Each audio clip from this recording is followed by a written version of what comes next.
시작합니다. 자, 휴가를 마치고 업무 복귀한 윤석열 대통령 초심을 강조했고요. 국민 뜻, 국민 관점에서 모든 것을 살피겠다. 이렇게 이야기를 했습니다. 자, 이미 휴가 전에 인적 쇄신에는 선을 그었었죠. 그런데 박순애 교육부 장관의 경질설도 나오고 있습니다. 자, 지난주에 행안부 경찰국은 출범을 했고요. 오늘은 윤희근 경찰청장 후보자 인사청문회가 열리고 있습니다. 그런데 이 초대 경찰국장을 맡은 김순호 치안감, 자, 80년대 말 경찰 입문이 대공특채였다. 이런 논란이 벌어져 있죠. 자, 대통령 복귀와 함께 국정은 수습이 잘 될까요? 전당대회를 향하고 있는 민주당, 일단 지방순회 경선에서 어대명 대세론이 세대 교체론을 압도하고 있는 상황입니다. 자, 지난 주말 상임 정국위를 열었던 국민의힘, 내일 정국위를 열고요. 비대위를 출범시킬 예정인데요. 그 이후에 이준석 대표의 입장도 나올 것으로 보입니다. 자, 여기저기가 위기다, 비상이다 얘기가 많습니다. 자, 우리가 기대하는 정치는 이럴 때 국민을 돌보는 것이죠. 자, 우리 정부는 지금 치포에 가입할 결정을 내려가는 것 같습니다. 지난주 휴가 중인 대통령이 낸시 펠로시 미 하원 의장을 만나지 않으면서 국익을 고려한 것이다. 이런 얘기가 나왔었는데요. 그 국익은 어떻게 실현되는 것인지도 궁금합니다. 자, 조금 전 12시경에 인천광역시와 가평군 지역에요.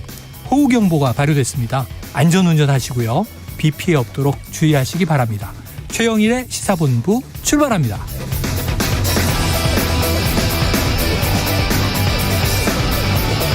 네, 1부에는요. 오늘의 핵심 뉴스를 한입에 정리해드리는 한입뉴스 기다리고 있고요. 2부 10분 인터뷰. 자, 국민권익위원회 근태 관련 감사원 감사에 대한 전현희 권익위원장의 입장을 직접 들어보겠습니다. 이어서 일석이조 그리고 국제본부도 준비가 돼 있습니다.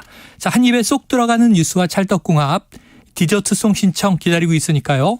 오늘 뉴스에 어울리는 노래가 있으면 문자 샵 9730으로 자유롭게 보내주시기 바랍니다.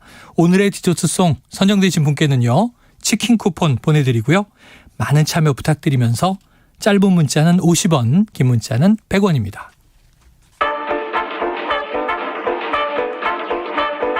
최영일의 시사본부 한입뉴스. 네, 월요일에 한입뉴스 박정호 오마이뉴스 기자와 헬마우스 임경민 작가가 대기하고 있습니다. 어서 오세요. 안녕하십니까. 자, 특히 박정호 기자가 오래 기다렸어요. 네. 대통령의 휴가 복귀를. 그렇습니다. 도스태핑이 곧 나오겠죠. 지난주에도 애타게 기다렸는데 네. 어떤 이야기가 나왔습니까? 네, 윤석열 대통령 휴가 복귀에서 첫 일성은 이랬습니다. 기자들을 향해서 오랜만이죠. 오랜만에 뵙는 것 같은데 반갑습니다. 하고 밝게 인사를 했고요. 네. 그다음에 이어서 한 얘기는 이 1년여 전에 정치 시작하고 처음으로 휴식의 시간을 가졌다 하고 휴가 복귀 소감을 얘기하면서 제가 국민들에게 해야 할 일은 국민 뜻을 세심하게 살피고 늘 초심을 지키면서 국민의 뜻을 잘 받드는 거란 그런 생각을 휴가 기간에 더 다지게 됐다. 네. 이렇게 얘기를 했고 또 이 지난 선거 과정 또 인수위 취임 이후 과정을 되돌아보는 시간이었는데 돌이켜보니까 부족한 저를 국민이 길러냈다. 어떨 때는 호된 비판으로 또 어떨 때는 따뜻한 응원과 격려로 이 자리까지 오게 해준 국민들에게 감사하는 마음을 다시 한번 갖게 됐다라고 설명을 했는데요. 이제 이 정치를 시작한 게 내 뜻이 아니라 국민들이 불러서 불려 나온 사람이기 때문에 그때 초심 국민의 뜻을 생각하는 그 마음을 가지고 이 국정 쇄신을 해나가겠다 이렇게 해석이 되고 있습니다. 네, 그래요. 자, 좀 이제 들어보니 여러 가지 고민의 결과를 오늘 이제 첫 출근 네. 휴가 후에 도스태핑에서 얘기하신 것 같은데 원론적인 얘기라서 해석이 좀 필요해요. 임 작가님, 어떤 이 속내를 담고 있는 발언입니까? 그러니까 이제 정치인들이 초심 얘기를 할 때는 네. 현재가 굉장히 위태롭다라고 할 때 이제 초심을 처음으로 돌아가 본다. 그렇습니다. 이제 얘기를 하기 마련인데 박정 기자님 짚어주셨지만 정치 입문을 하던 시기에 초심이냐 혹은 대통령으로 취임하던 시기에 초심이냐. 네. 초심의 기준을 어디로 잡느냐에 따라서 대응이 달라질 수밖에 없는데 네. 오늘 오늘 이제 대통령이 했었던 얘기 중에서 좀 주목할 만한 거는 특히 인적 쇄신 관련해 가지고 구체적인 얘기는 이제 거의 안 나왔고요. 없었죠. 예, 그리고 이제 오늘 이제 일상으로 복귀를 하는 거니까 집무실에 가서 여러 가지를 좀 챙겨 보겠다라는 이제 정도의 이야기만 있었습니다. 그렇다는 얘기는 사실 이게 그동안 국민 여론이 기다려온 답안지인지가 조금 의문이 들긴 해요. 네. 왜냐하면 이제 지난 휴가 기간 동안에 계속해서 뭐 사적 채용 논란이 추가로 제기되기도 했었고 박순애 장관이나 이상민 장관에 대한 이제 반대 여론도 상당히 좀 높아진 상황이었기 때문에 어느 정도는 인적 쇄신이 필요하지 않느냐라는 게 공감대가 형성되고 있는 와중이었는데 네. 그거에 대해서 대통령이 어떤 또렷한 입장을 밝히지는 않았기 때문에 원론적인 답변만으로 과연 지금의 어려운 시기를 돌파할 수 있을까? 그거는 조금 회의적이지 않나? 오늘 도어스태핑은 그렇게 좀 평가를 하고 싶습니다. 자, 휴가 기간 동안에 고민이 있었겠죠. 그리고 고민의 결과를 좀 구체적으로는 네. 어떻게 실현할 것인가. 지금 뭐 여론조사 다 들여다보고 있을 테니까 그 안에서 이제 인사 논란에 대한 국민적인 좀 불만, 인적 쇄신에 대해서 오늘 구체적인 답은 없었습니다만 또 어떤 조치가 나올지 지켜보는데 지금 이 지난주, 이번 주 이 국정 운영 지지율 계속 나오고 있어요. 오늘 나온 것은 어떻습니까? 네, 오늘 2개 여론조사가 나왔는데요. 하나씩 좀 말씀을 드리면 네. 한국사회 여론연구소가 TBS의 의뢰로 지난 5일, 6일 전국 18세 이상 1,002명을 대상으로 실시한 조사를 보면 국정 수행에 대한 긍정평가가 27.5%, 또 부정평가는 70.1%를 기록했습니다. 그래서 긍정평가는 1.4%포인트 지난주보다 내렸고요. 부정평가는 1.6%포인트 올랐는데요. 처음으로 이제 70%대 부정평가가 그러네요. 나온 상황이 되겠습니다. 그리고 또 하나 이제 리얼미터 조사가 나왔는데요. 지난 1일부터 5일 닷새 동안 전국 만 18세 이상 2,528명을 대상으로 조사한 결과 국정 수행에 대해서 잘하고 있다라는 응답이 29.3%, 잘못하고 있다라는 응답은 67.8%로 집계가 됐어요. 이거는 전주보다 긍정평가는 3.8%포인트 하락하면서 30% 아래로 좀 내려온 상황이 됐고요. 부정평가는 3.3%포인트 상승해서 64.5% 대비 67.8%로 좀 상승해 있다라고 보시면 되겠습니다. 네. 네. 자세한 여론조사 결과는 중앙선거론사 심의위원회 홈페이지를 참조하시면 되겠습니다. 네. 중앙선거 여론조사심의위원회 홈페이지에 얼마나 트래픽이 많이 걸릴까요? 네. 방송마다 이렇게 얘기를 하는데 자세한 사항은 꼭 참조하시면 좋겠습니다. 자, 그러면 이번 주, 지난주 말에 갤럽도 그랬지만 네. 월요일에 나온 조사가 다 20% 후반대. 문제는 이제 부정 여론이 70%를 넘긴 것도 네, 있고 60% 후반인 것도 있고 긍부정의 격차가 워낙에 커요. 네. 자, 어떻게 분석합니까? 이제 긍부정의 격차도 크고 지금 뭐 MBS 조사 같은 이제 지표 조사 중에서도 좀 세분화를 해서 긍정 평가에서도 이제 단단한 긍정과 좀 연성화된 긍정, 네. 뭐 단단한 부정과 연성화된 부정.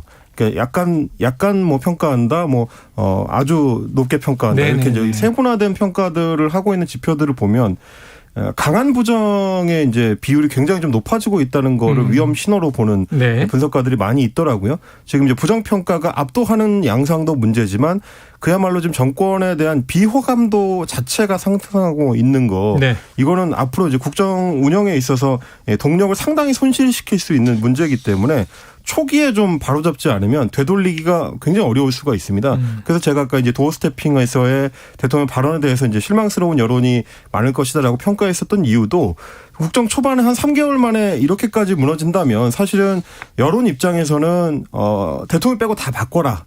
라는 신호를 주는 거나 마찬가지이기 때문에 조금 더 적극적으로 뭔가 바뀌려는 어떤 움직임을 보여주는 거, 그리고 대통령이 그걸 이제 구두로 직접 국민들한테 약속하는 거, 이런 게 좀 필요하다. 이게 아니면 지금의 어떤 하락 추세를 반전시키기는 쉽지 않을 것 같다. 이걸 다시 한번 좀 말씀드리고 네. 싶습니다. 자, 휴가 전에는 인적 쇄신에는 좀 선을 그었어요. 네. 열심히 하면 국민들이 알아줄 것이다. 이런 이제 취지였고, 휴가 끝나고 나서는 더 초심으로 돌아간다. 자세를 어쨌든 낮춘 모양새긴 한데 구체적인 혁신 방안을 내놓진 않았다.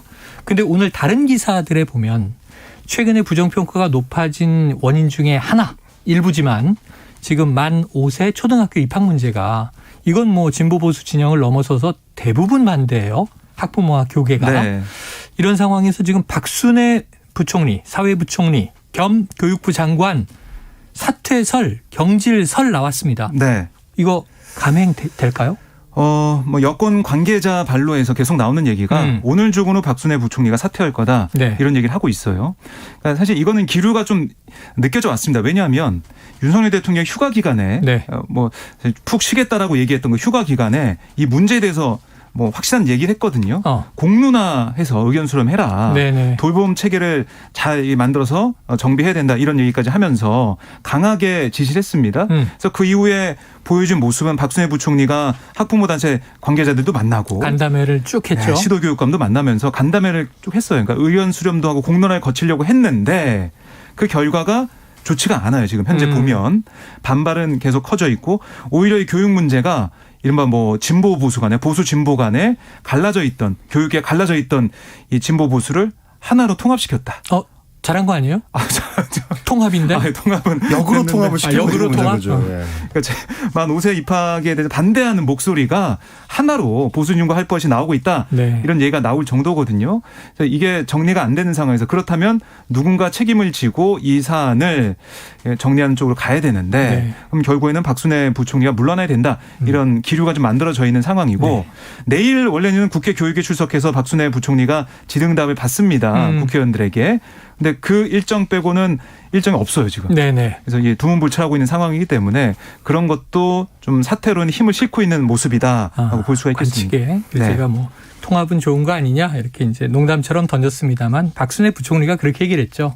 이런 의견을 정부가 정책을 내지 않았더라면 이렇게 학부모들의 절절한 이야기를 들을 기회가 있었겠습니까?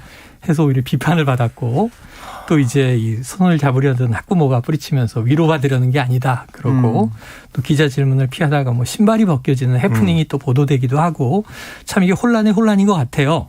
자, 자진사퇴 형식을 취한다고 하더라도 임 작가님. 경질이라고 볼 수밖에 없겠죠. 사실상 경질이라고 볼 수밖에 없을 것 같고요. 왜 그러냐면 특히나 지금 이제 대통령실에 대해서는 인적 쇄신이 없다고 이제 못을 박아놓고 가고 있거든요. 그렇죠. 어제 이제 대통령실 핵심 관계자들 발로 나왔었던 기사들도 잘 보시면 지금 이제 정권 시작한 지 3개월도 안 됐는데 벌써 이렇게 내치는 것은 뭐 윤석열 대통령 리더십 스타일이 아니다라고 대통령실 관계자들이 직접 얘기한다든지 네. 그러니까 그런 것들만 보더라도 대통령실에 대한 인적 쇄신은 없는 상태인데 장관에 대한 문책은 지금 단행하는 모양이 되고 있습니다. 그것도 박순애 장관 같은 경우는 지금 임기 시작한 지 한 달 조금 넘었거든요. 네네, 그렇죠. 근데 대통령실 관계자의 말을 빌려서 그걸 빗대 보자면 대통령실은 임기 시작한 지 3개월도 안 됐는데 사람 내치는 거에 대해서 조심스러운데 장관은 어떻게 한 달밖에 안 된 사람을 내치는 거에 대해서 과감할 수 있느냐. 이런 비판이 좀 나올 수밖에 없을 것 같고요. 그리고 굳이 비교를 하자면 인사청문회가 필요 없는 대통령실 인사들에 대한 인적쇄신 훨씬 쉽거든요. 그렇죠. 지금 교육부 장관을 또 내치게 되면 김인철 장관 후보자가 한번 낙마한 적이 있는 데다가 그러니까 그 이후에 박순애 후보자가 들어왔던 거고 그렇습니다. 청문회 근데 없이 임명이 청문회 됐고. 없이 이제 임기를 시작했었기 때문에 곧바로 그렇게 되면 지금 보건복지부 장관도 없는 상태에서 그러네요. 또 교육부 장관이 마찬가지로 연속 낙마를 하는 셈이 되기 때문에 과연 이제 이것만으로 국정 동력을 회복하는 데 도움이 될 수 있겠느냐 이게 굉장히 좀 회의적인 부분이 있거든요. 네. 그래서 이제 그 여의도 일각에서 얘기가 되는 거는 자꾸 대통령이나 대통령실이 문제의 본질을 건드리지 않고 피해가려고 하는 것 아니냐라는 지적이 나올 수밖에 없습니다. 예를 들면 물론 뭐 5세로 입학 연령을 낮추는 방안도 국민적인 그 반발을 굉장히 강하게 샀지만 이 임팩트 자체는 짧거든요, 지금. 네네. 한 달이 채 안 되는 한 20일 정도 되는 기간 동안에 이제 반발에 부딪힌 건데 행정안전부의 경찰국을 신설하는 문제 같으면 그보다 지금 길게 이 어떤 그 여론의 피로감을 가져가면서 네. 지금도 논란이 되고 있는 것들을 비교해 봤을 때는 대통령실이나 대통령 본인이 어떤 본질적인 부분을 좀 바꾸려는 시도가 필요하다. 이를테면 경찰국 문제라든지 뭐 법무부 내의 인사검증단 문제라든지 그러니까 정권의 명운을 걸고 추진했던 것들이 혹시 벽에 부딪힌 건 아닌지 이런 반성이 본질적으로 돼야 네. 박순애 장관 경질을 비롯한 다른 인적 쇄신이 힘을 받을 수 있다. 이렇게 보여집니다. 어느 선에서 조율할 것인가. 왜냐하면 지금 말씀하신 대로 새 정부가 출범한 지가 이제 얼마 안 됐어요. 이제 3개월 되고 있는데 혼란이 많아요. 그런데 명운을 걸고 과감하게 밀어붙인 정책을 마냥 후퇴한다는 건 이건 또 이제 여론에 혹은 또 뭐 야권에 좀 밀리는 것 아닌가 이렇게 생각할 수 있기 때문에 그럼에도 불구하고 이건 뭐 야당의 공세가 아니라 자당 내에서도 집권당 내에서도 국민의힘 5선 의원인 조경태 의원 말을 빌자면 자 이상민 장관이나 이제 박순애 장관을 거론하면서 읍참마속의 심정으로 인적 쇄신이 필요하다는 얘기를 내부에서도 내고 있습니다. 자 그런데 아까 말씀하신 대로 내각과 다르게 또 대통령실은 다르단 말이에요. 지금 오히려 더 쉬운데 인적 교체가 잘 안 일어나는데 주말 사이에 김건희 여사 대학원 동기 채용 논란이 보도가 됐습니다. 이건 어떤 내용이에요? 네, 이 김건희 이 여사와 그 대학원에서 과정을 같이 들었던 이 동기가 지금 회사의 대표직을 사임하고 지금 대통령실에 와서 일을 하고 있다. 회사가 있는데. 그렇습니다. 그래서 일을 하고 있다는 거고 이게 결국에는 김건희 여사와의 인연으로 인해서 대통령실에 들어온 거 아니냐. 이런 얘기가 나오고 있는 거죠. 네. 대통령실 선임행정관으로 근무하고 있는 거면 사실 고위 공무원이라 볼 수가 있거든요. 네. 그런 가운데 과연 어떻게 검증했느냐 이런 지적이 나오고 있는 거죠. 거기에 대해서 대통령실은 한 20년 동안 일을 해왔던 전문가다. 그래서 이걸 그동안 같은 논리예요. 이 능력이 있고 또 검증도 한 인사를 뭐 어떤 인연이 있다고 해서 그거를 잘라버리고 내친다 그러면 그게 또 오히려 역효과 그다음에 역차별 이런 거 아니겠느냐 이런 취지의 주장을 하고 있는 걸로 보이거든요. 네. 그래서 계속해서 나오고 있는 사적 채용 논란, 뭐 사적 인연 논란 이런 게 아직까지 계속 나오고 있고 언제까지 어디까지 가야 이게 끝이 나느냐 이런 피로감도 국민들이 좀 가지고 있는 것 같습니다. 그래요. 요거가 지금 예를 들면 이제 대학원 최고위 과정 동기였다. 그런데 전 지금 얘기를 듣다 깜짝 놀란 게 아니 회사를 경영하는 대표가 선임 행정관으로 공직자가 되면 그 회사는 어떻게 해요?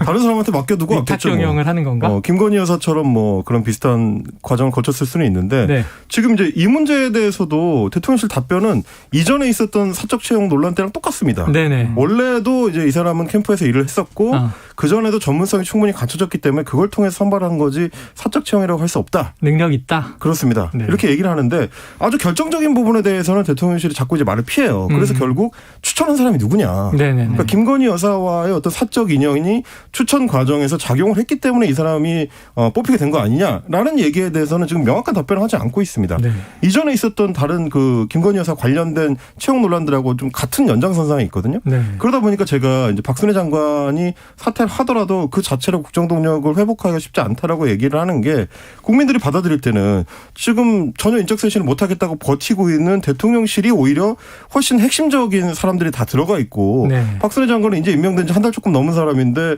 말하자면 이제 곁가지를 쳐내는 형식으로 네. 일종의 이제 눈속임을 하려는 거 아니냐라고 받아들일 수가 있습니다. 그러니까 오히려 지금 인사에 있어서 더 핵심적인 부분들은 대통령실에 대부분 있기 때문에 대통령실이 인적 쇄신을 보여주려고 하면 결국 대통령실을 바꾸지 않으면 안 된다. 이 부분에 대해서는 좀 깊이 고민할 필요가 있지 않나 싶습니다. 그래요. 자, 논란의 선임 행정관은 전직 이벤트 회사 대표다. 그러니까 뭐 이제 현재는 회사가 어떻게 운영되는지는 뭐 저희가 알 수 없습니다만. 아니 그리고 어쨌든 사실 정리하고 저는 이제 뭐 들어왔겠죠. 곁가지입니다만 네. 엄밀하게 말하자면 이분이 지금 일하고 있는 데가 의전비서관실이거든요. 네네네. 의전비서관하고 홍보 업무하고는 예. 엄밀히 따지면 딱 떨어지는 그 업무 범위라고 보기는 좀 어려워요. 네네. 물론 이제 뭐 이전에도 이제 탁현민 행정관이나 이런 분들이 있었습니다만 네. 단순 이벤트만으로 이제 의전을 전부 대체할 수도 없고 지금 대통령실에서 답변하는 것 중에 김 여사의 홍보 업무에 있어서 이 사람이 이제 개입을 했다라고 이제 SBS에서 지적을 하니까 원래 의전비서관실에서 하는 일 중에 하나가 홍보 업무이기 때문에 괜찮다라는 식으로 얘기하거든요. 그럴 거면 홍보기획비서관이 필요가 없어요. 업무가 똑같으면 굳이 왜 분리를 해가지고 새로 이번에 이제 YTN 출신의 인사를 뭐 기용을 하고 이렇게 하겠습니까? 업무 분장이 제대로 안 돼 있다면 이런 부분도 좀 다시 점검을 해가지고 정리를 할 필요도 있고요. 네. 이게 해명이 자꾸 더 논란을 키우는 방식으로 대통령실이 나와서는 안 된다. 다시 한번 좀 지적을 하고 싶습니다. 그러니까 지지율이 하락세를 보이고 있는 것 중에 여러 가지 뭐 인사라는 이유도 있고 요인도 있지만 대통령이 먼저 변해야 된다 이런 얘기를 하고 있잖아요. 그런 지적을 뭐 여야 할 것 없이 하고 있는데 그걸 보여주는 가장 국민들이 알기 쉬운 받아들이기 쉬운 게 인사 개편이죠. 인적 쇄신인데 네. 대통령실 인적 쇄신을 통해서 대통령이 달라진 모습을 보여줘야 국민들이 고개를 끄덕이고 초심으로 돌아갔구나 이렇게 판단할 텐데 그거부터 좀 돼야 된다는 얘기가 나오고 있습니다. 네. 자, 대통령실이 뭐 어떤 억울한 점이 있을지 모르겠습니다만 오늘도 그런 얘기를 했어요. 국민 관점, 국민 뜻 이렇게 얘기했다면 국민 다수가 이 사적 채용 논란스럽다. 이런 문제가 느껴진다 그러면 공적 채용 방식으로 좀 전환하는 것도 충분히 고려해 볼 만하지 않느냐. 중요한 것은 국민 뜻, 국민 관점에서 납득할 수 있는 기준이다. 이렇게 좀 지적해 볼 수 있겠습니다. 자, 지금 12시 40분을 향해서 가고 있습니다. 날씨도 굉장히 흐리고요. 지금 비도 쏟아질 것 같은데 이 월요일 점심시간 교통 상황 알아보고 이어가겠습니다. 교통정보센터에 김한나 리포터 나와주세요. 네, 먼저 서울 시내 간선도로 상황입니다. 지금 올림픽대로 공항 방면 청담대교에서 여의 하류 쪽으로 더디게 지나고 있고요. 그 가운데 한강대교 남단 부근 2차로에서 사고가 나서 한강대교에서 노량진 수산시장 쪽으로 도로가 매우 혼잡합니다. 고속도로에서는 통영 대전고속도로 대전 방면 남대전 나들목에서 산내분기점 쪽으로 작업 여파받고 있고요. 반대 통영 방면으로도 산내분기점 부근에서 7km 작업 영향으로 차들이 줄지어 지나고 있습니다. 중부 내륙고속도로 양평 쪽으로도 현풍분기점 부근에서 작업 때문에 1km 밀리고요. 서해안고속도로 서울 쪽으로는 매송 부근 진출 갓길에서 사고를 처리하고 있어 주의하셔야겠습니다. 이후로는 일찍에서 금천까지 어렵습니다. 또 서울 양양고속도로 양양 방면 남양조금수에서 서종 부근까지는 11km 구간에 차들이 몰려 있습니다. 목적지까지 안전운전하시기 바랍니다. KBS 교통정보센터였습니다.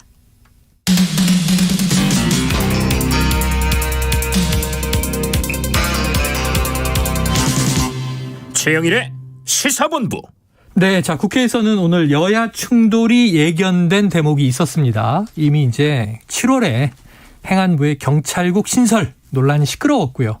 그럼에도 불구하고 국무회의 의결을 거쳐서 지난주 8월 2일부터 경찰국은 신설이 됐습니다. 여기 신임 경찰국장도 이제 내정이 됐고. 그런데 오늘에서야 경찰청장 후보자의 네. 인사청문회가 열리고 있는 거죠? 그렇습니다. 지금 진행되고 있고요. 사실 원래는 4일에 열리려고 했다가 네. 증인 채택 합의가 안 됐습니다. 유사명 총경 출석 여부가 합의가 안 돼가지고 이건 나중에 네네. 전체회의 때 하기로 하고 여기서는 증인 채택이 안 됐어요. 그래서 결국 오늘 열리게 됐는데 아시겠지만 지금 윤 대통령이 요구한 재송부 기한을 넘겨서 열리는 거예요. 네네. 아마 인사청문회 이후에 바로 임명이 되지 않을까 생각이 드는데 제일 초점은 경찰국 신설 문제입니다. 행안부 경찰국 신설에 대해서 윤희건 후보자 뭐라고 했냐면 경찰권 역시 견제와 감시의 대상이 돼야 된다. 필요성 재차 네. 강조를 했고 그리고 국익과 공익을 위해 경찰의 중립성과 책임성 또한 결코 훼손돼서는 안 될 가치다. 이렇게 얘기하면서 일각에서 제기된 우려 이거 좀 불식시키려는 노력을 좀 보이는 것 같고요. 또 이 국민께 이 최근 경찰제도 개선 논의 이걸 둘러싸고 심려 끼쳐드려서 송구스럽게 생각한다라고 얘기를 했고 분위기를 쇄신해서 본연의 업무에 충실하겠다. 이렇게 또 강조를 했습니다. 이 유사명 총경에 대한 대기 발령 조치에 대해서는 직무를 지금 법을 어긴 그런 부분이 있다고 해서 좀 물러서지 않는 모습을 보이기도 했고 또 하나는 이 건진법사 관련된 부분 의혹에 대해서 네. 이거 수사할 수 있냐? 뭐 이렇게 얘기를 질의 시간에 나왔더니 건진법사 의혹에 대해서 구체적 첩보가 있으면 수사 가능하다. 그러니까 대통령 부부 친부 내에서 이권 챙겼다는 의혹이 있는데 네. 수사할 수 있다. 이런 입장을 밝히기도 했습니다. 그래요. 이제 아마 또 밤까지 계속 이어질 것 같은데. 그리고 이제 윤희근 검찰청장 후보자 관련해가지고 경찰청장 후보자 관련해서는 이제 개인사에 대한 의혹 제기는 지금까지는 별로 없었는데 네네네. 그러네요. 오늘 이제 인사청문회가 진행이 되다 보니까 추가로 하나 제기가 됐습니다. 민주당의 이제 김교웅 의원실에서 이제 낸 네. 보도 자료인데 보니까 갭 투기를 한 것 아니냐라는 의혹입니다.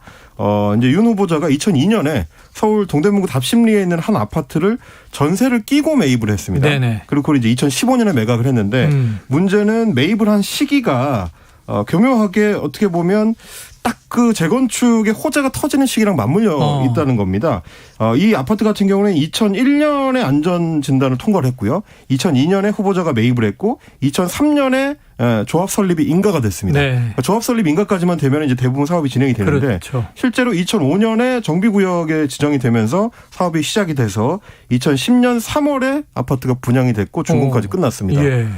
이렇게 치면 이제 본인 입장에서는 굉장한 시세 차익을 거둘 수가 있는 건데 네. 문제는 뭐냐면 2015년에 아파트를 팔 때까지 윤 후보자가 해당 아파트에 거주한 적이 단 하루도 없다라는 거고요. 대부분 이제 13년쯤 가지고 있었는데. 그렇습니다. 13년 동안 이제 한 번도 거기에 들어갔던 적이 없고 주로 강남에 자녀들의 어떤 교육을 위해서 강남에 거주를 했다라고 지금 알려지고 있습니다. 그렇다면 결국은 이제 전세를 끼고 갭 투기를 하는 전형적인 과정을 간 것 아니냐라는 게 지금 민주당 측의 주장입니다. 야, 박 기자님. 네. 나는 들어가서 살지 않는데 4명이로 된 아파트가 하나 더 있으면 참 좋겠죠.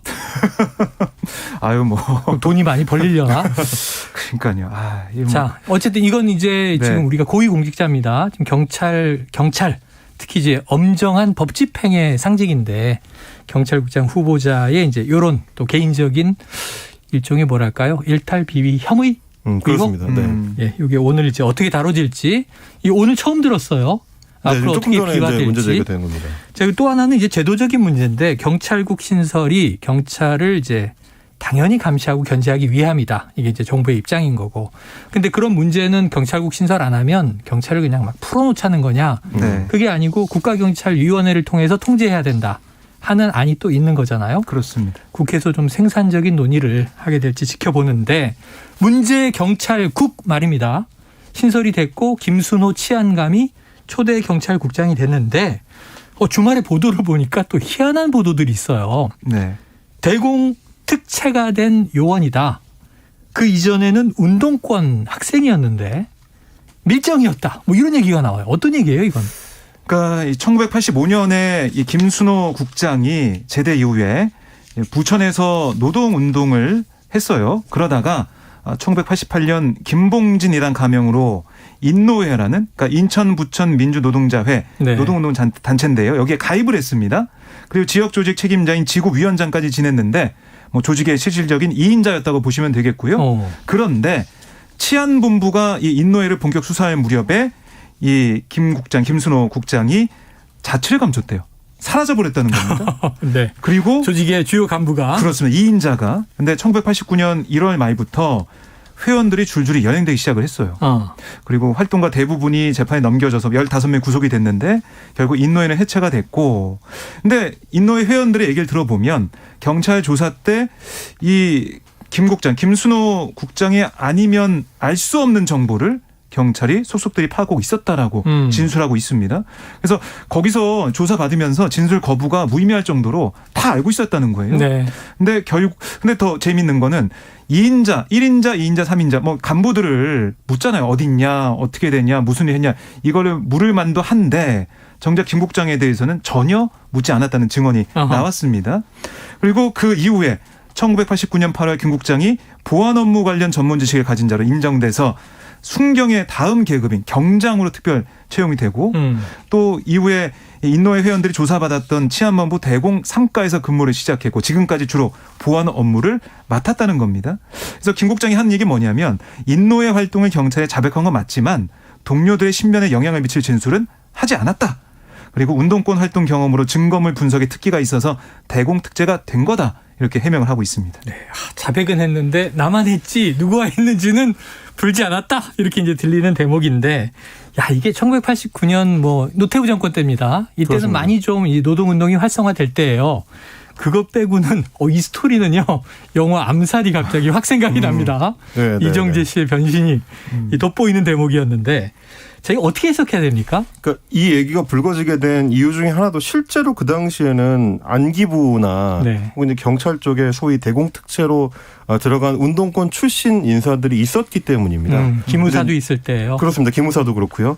그러다 보니까 이제 이런 어떤 구체적인 정황이 나왔을 때 당시를 살아냈던 분들은 바로 이걸 밀정으로 연결시킬 수 있는 맥락들을 이제 떠올리시게 되는 네, 건데요. 네. 지금 박종 기자님께서 정리해 주신 것처럼 하필이면 이제 조직에서 사라진 직후에 이 조직의 어떤 주요 그 활동가들이 다 잡혀가고 그 중에서 본인만 쏙 빠지고 경찰의 취조 과정에서도 굳이 이 사람에 대해서는 언급을 없었다는 것만 하더라도 네. 맥락상으로는 그런 것 같은데 이제 분노가 더 이제 그 당시 동지들한테서 많이 나오는 이유 중에 하나는 이때 이제 인노회를 이끌었던 그 최동 열사라는 분 같은 네네네. 경우는 그때 이제 연행돼서 고문을 굉장히 심하게 받고 그 고문 후유증 때문에 1990년에 분신 자살을 또 네네. 하시게 됩니다. 네. 그래서 지금은 이제 민주묘역 열사묘에 있는데 두 분이 아주 친했는데 그 당시에 그 장례를 지낼 때도 김순호 국장은 참석을 하지 나타나지 않았고 그것 때문에 그 당시 동지들도 많이 문제제기를 했다고 해요.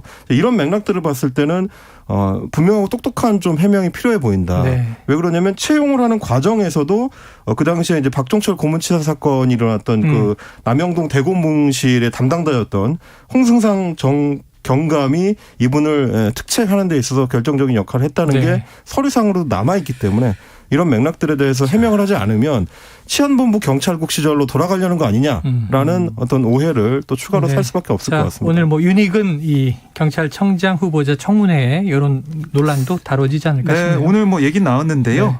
이 의혹에 대해서 그런 부분까지 알고 추천하지 않았다. 뭐 경찰의 입장. 그렇습니다. 추후 한 번 더 검토하도록 하겠다. 이 정도만 얘기했습니다. 네, 자 시간이 많이 가서 요거 꼭 다뤄야 되겠네요. 자 지금 이제 전당대회를 향한 민주당의 지방순회 경선 계속 이루어지고 있는데 벌써 이제 투표가 이미 이제 시작되고 개표되고 하고 있어요. 네. 어대명 대세로는 계속되고 있다. 예, 어대명을 넘어서 확대명. 확대명은 뭐예요? 네. 확실히 확실히? 대표는 예, 이재명 뭐 이런 얘기까지 나오고 있는데요. 사실 토요일에 강원, 대구, 경북, 어제는 제주, 인천 경선이 있었습니다. 네. 거기서 이제 권리당원 투표만 결과 공개가 됐는데 이틀간 누계 득표를 보니까 이재명 당대표 후보가 74.15%. 아, 압도적이네요. 예, 독주를 하고 있습니다. 2위인 박용진 후보가 20.88%, 강훈식 후보는 4.98%로 집계가 됐어요. 그래요. 그러니까 결국 이제 대세가 확인되고 있다 이렇게 볼 수가 있겠습니다. 야, 이건 좀 흥이 안 나는데 그러면은 임 작가님 네. 이재명 대표 확실합니까? 이대로 가면 확실해 보입니다. 왜냐하면 이렇게 되면 뭐가 힘을 받을 수가 없냐면 소위 단일화가 힘을 받기가 어려워집니다. 아, 그렇죠. 합쳐도 3분의 1밖에 안 되는 수준이기 네네네. 때문에 그렇게 되면 이제 기조가 흔들리기는 좀 어렵지 않을까 그렇게 좀 보여집니다. 자, 최고위원은 지금 어때요? 순위가? 최고위원은 1위가 지금 정청래 후보가 1위를 달리고 있고요. 2위는 고민정 후보, 3위는 박찬대 후보, 4위는 장경태 후보, 5위 서영교 후보입니다. 5위까지 이제 최고위원이 되는 거죠. 그렇죠. 그다음에 이제 6위가 윤영찬 후보, 7위 고영인 후보, 8위 송갑석 후보. 예, 누적 득표율이 나와 있는데요. 현재까지 이 최고위원 선거에서도 친명계의 약진이 좀 두드러진 모습을 보이고 있습니다. 그래요. 자, 8명 중에 5명이 이제 최고위원이 되고 3명이 떨어지는 건데 한 가지 룰은 여성 위원은 1명 반드시 들어가게 돼 있는데 지금 2명의 여성 위원이 모두 5위 안에 랭크가 돼 있는 상황이네요. 네. 자, 계속 좀 지켜봐야 될 상황입니다. 아유, 우리 인터뷰 다 했는데 5대박 그랬고 강훈식이 됩니다 그랬는데 조금 힘을 내셔야 될 것 같아요. 아직 이제 초기 단계니까 네. 8월 28일 전당대회 향해 가고 있습니다.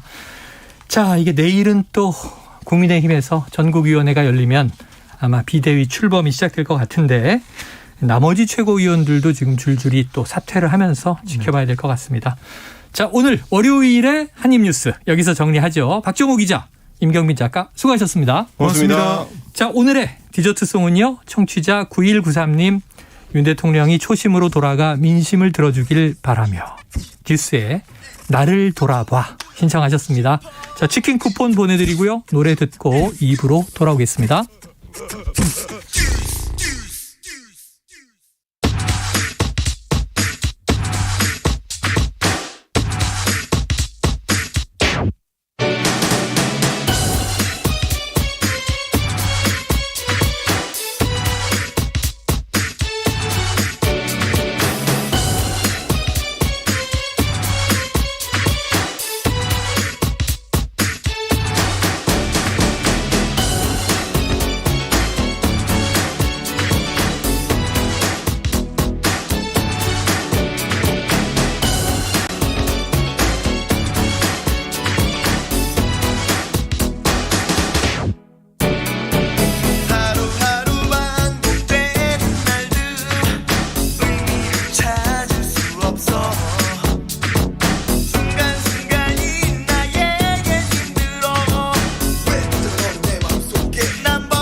안녕하세요. 바른말 고운말입니다. 집에서 개나 고양이 같은 반려동물을 키우는 분들이 점점 늘고 있는데요.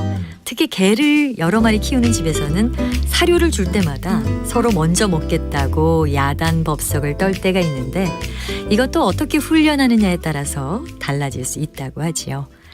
지금 말씀드린 내용 중에 나온 야단법석이란 표현은 야단이란 한자어와 법석이란 고유어 표현이 합해진 것으로 많은 사람이 모여들어서 떠들썩하고 부산스럽게 구는 것을 뜻합니다. 여기서 법석은 소란스럽게 떠드는 모양을 나타내는 명사하고요. 보통 법석이 나다, 법석을 놓다, 법석을 부리다와 같이 표현합니다. 관용구 법석이 일다는 소란스럽게 떠드는 현상이 생긴다는 뜻이고요. 운동장에서 유명 가수가 나타나자 갑자기 법석이 일었다처럼 말할 수 있습니다. 야단법석과 비슷한 고유어 표현으로는 뒤법석이란 말이 있는데요. 이것은 여럿이 몹시 소란스럽게 떠들음을 의미합니다. 아이들이 뒤법석을 떨며 거실을 어질러 놓았다 이렇게 표현할 수 있지요. 또 부사 법석은 자꾸 소란스럽게 떠드는 모양이고요. 동사 법석하다는 자꾸 소란스럽게 떠들답니다. 잔치 준비를 하느라고 온 집안이 법석한다처럼 말할 수 있습니다. 바른말 고운말 아나운서 변희영이었습니다.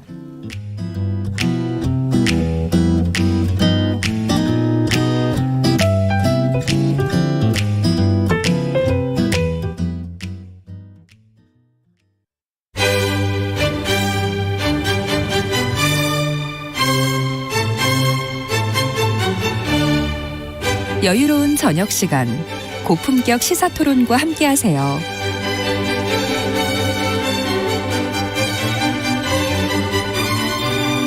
평일 저녁 7시 20분 KBS 열린 토론 정준희 교수와 함께합니다.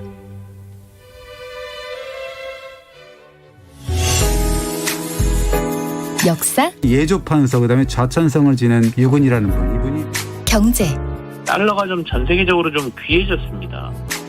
음악까지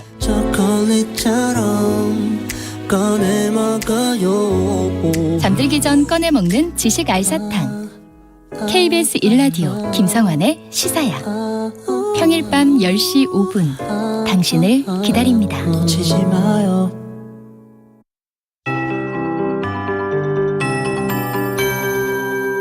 KBS 58분 날씨. 오늘 중부지방에서는 집중호우를 주의하셔야겠습니다. 경기 북부 쪽에 영향을 주던 매우 강한 비구름이 점차 남하하면서 인천과 가평의 호우주의보가 경보로 강화됐고요. 지금 서울과 경기 전 지역, 강원 영서에 호우특보가 발효 중인 상태입니다. 현재 인천과 가평, 수원과 포천 등에는 시간당 50mm 이상의 앞이 보이지 않을 정도의 폭우가 쏟아지고 있고 서울에도 시간당 30mm 안팎의 매우 강한 비가 벼락과 돌풍을 동반해 내리고 있습니다. 비는 점차 그 밖에 중부지방과 경북 북부까지 확대되겠고요. 강한 비구름이 주로 중북부 지방을 중심으로 계속 영향을 주겠습니다. 또 북한에도 많은 비가 오면서 한탄강과 임진강, 북한강 등의 수위가 급격히 높아질 수 있어 인근 지역에서는 피해가 없도록 대비를 철저히 하셔야겠습니다. 모레까지 예상 강수량은 수도권과 강원 내륙에 100에서 많은 곳은 300mm 이상의 폭우가 쏟아지겠고요. 그 밖에 중부지방과 경북 북부에는 30에서 80mm, 그중 강원 동해안과 충청 북부에는 150mm 이상의 비가 오는 곳이 있겠습니다. 반면 남부지방은 오늘 흐린 가운데 폭염이 이어지겠고 오후에 소나기가 내리는 곳이 있겠습니다. 현재 서울의 기온은 26도입니다. 송소진입니다.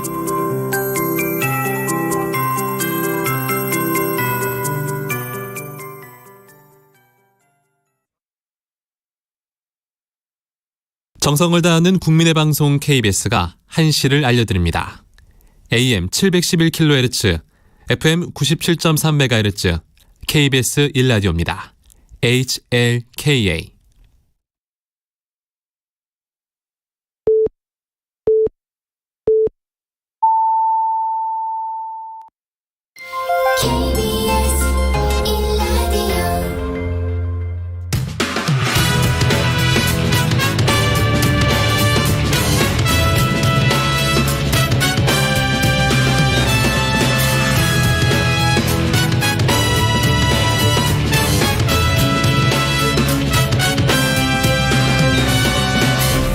KBS 1라디오 최영일의 시사본부.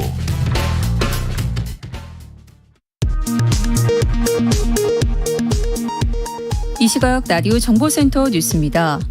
교육부가 내일 예정된 국회 교육위원회 업무보고 자료에서 최근 논란이 되고 있는 만 5세 초등학교 입학 등 학제 개편과 관련된 내용을 삭제한 것으로 파악됐습니다.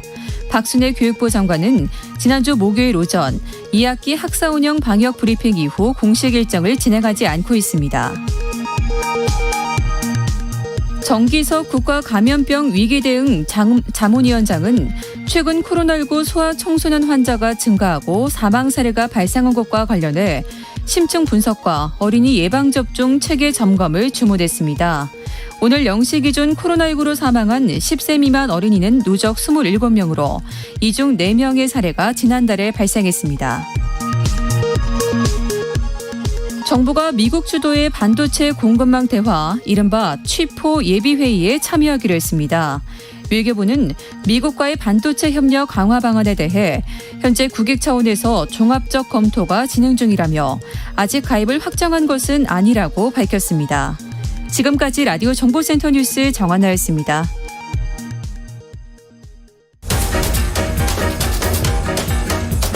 최영일의 시사본부 10분 인터뷰. 네, 화제 이슈를 꼭 짚어보는 10분 인터뷰 시간입니다. 감사원이 국민권익위원회와 방송통신위원회에 대한 감사를 진행하고 있죠. 자, 두 기관의 위원장 모두 지난 정권에서 임명된 인사다 보니까 이거 사퇴 압박 차원 아니냐 이런 비판도 있습니다. 감사원은 전혀 사실이 아니다. 이렇게 해명을 하기도 했는데요. 자, 국민권익위원회 전현희 위원장을 직접 연결해서 관련 입장을 들어보겠습니다. 자, 위원장님 안녕하세요. 안녕하세요. 네, 자, 올해 초에 시사본부에 나오셔서 디지털 국민권익 플랫폼 도입과 앞으로의 변화도 얘기해 주셨고, 그때 또 지방선거 준비 안 한다, 국민권익위원장 직책을 맡는 것이 훨씬 보람 있고 할 일이 많다, 이렇게도 말씀을 주셨는데 최근 좀 거취 관련 언급이 많이 나오고 있습니다. 어떤 심경이세요? 네. 몇 달 동안 계속 전방위적으로 강한 사퇴 압박을 받고 있습니다. 그래서 극도로 긴장감으로 정신적으로도 힘들고 건강이 많이 나빠졌습니다. 근데 더 힘든 것은 권익위와 마찬가지로 정치적 중립기관인 감사원이 정말 납득하기 어려운 사유로 이례적 감사를 통해서 이 위원장 사퇴 압박에 동원된 모양새는 사실 법조인의 한 사람으로서 대한민국 헌법 질서 가치가 소돼야 된다라는 이런 측면에서 매우 참담하고 또 안타까운 상황인 것 같습니다. 네, 자, 권익위도 그렇고 감사원도 그렇고 중립적인 국가기관들인데 이게 지금 참담하고 안타깝다 그러셨어요. 이 권익위 감사가 바로 지난해에 있어서 이 감사원 권익위 감사 결과를 보니 12월 28일자로 올라왔고요. 지난해 3월과 4월 사이에 9명의 인원이 15일간 감사를 했다. 자, 1년 만에 감사가 이루어지고 있는데 규모와 기간 좀 어떤 맥락으로 이해하고 계십니까? 권익위는 이미 말씀하신 대로 작년에 정기감사를 완료를 했습니다. 네. 그리고 작년 말에 관련 조치 모두 완료했고요. 이 경우에는 위원회 조직은 통상 3년 내지 4년 후쯤 감사를 하는 것이 통상적입니다. 그런데 처음에 감사원이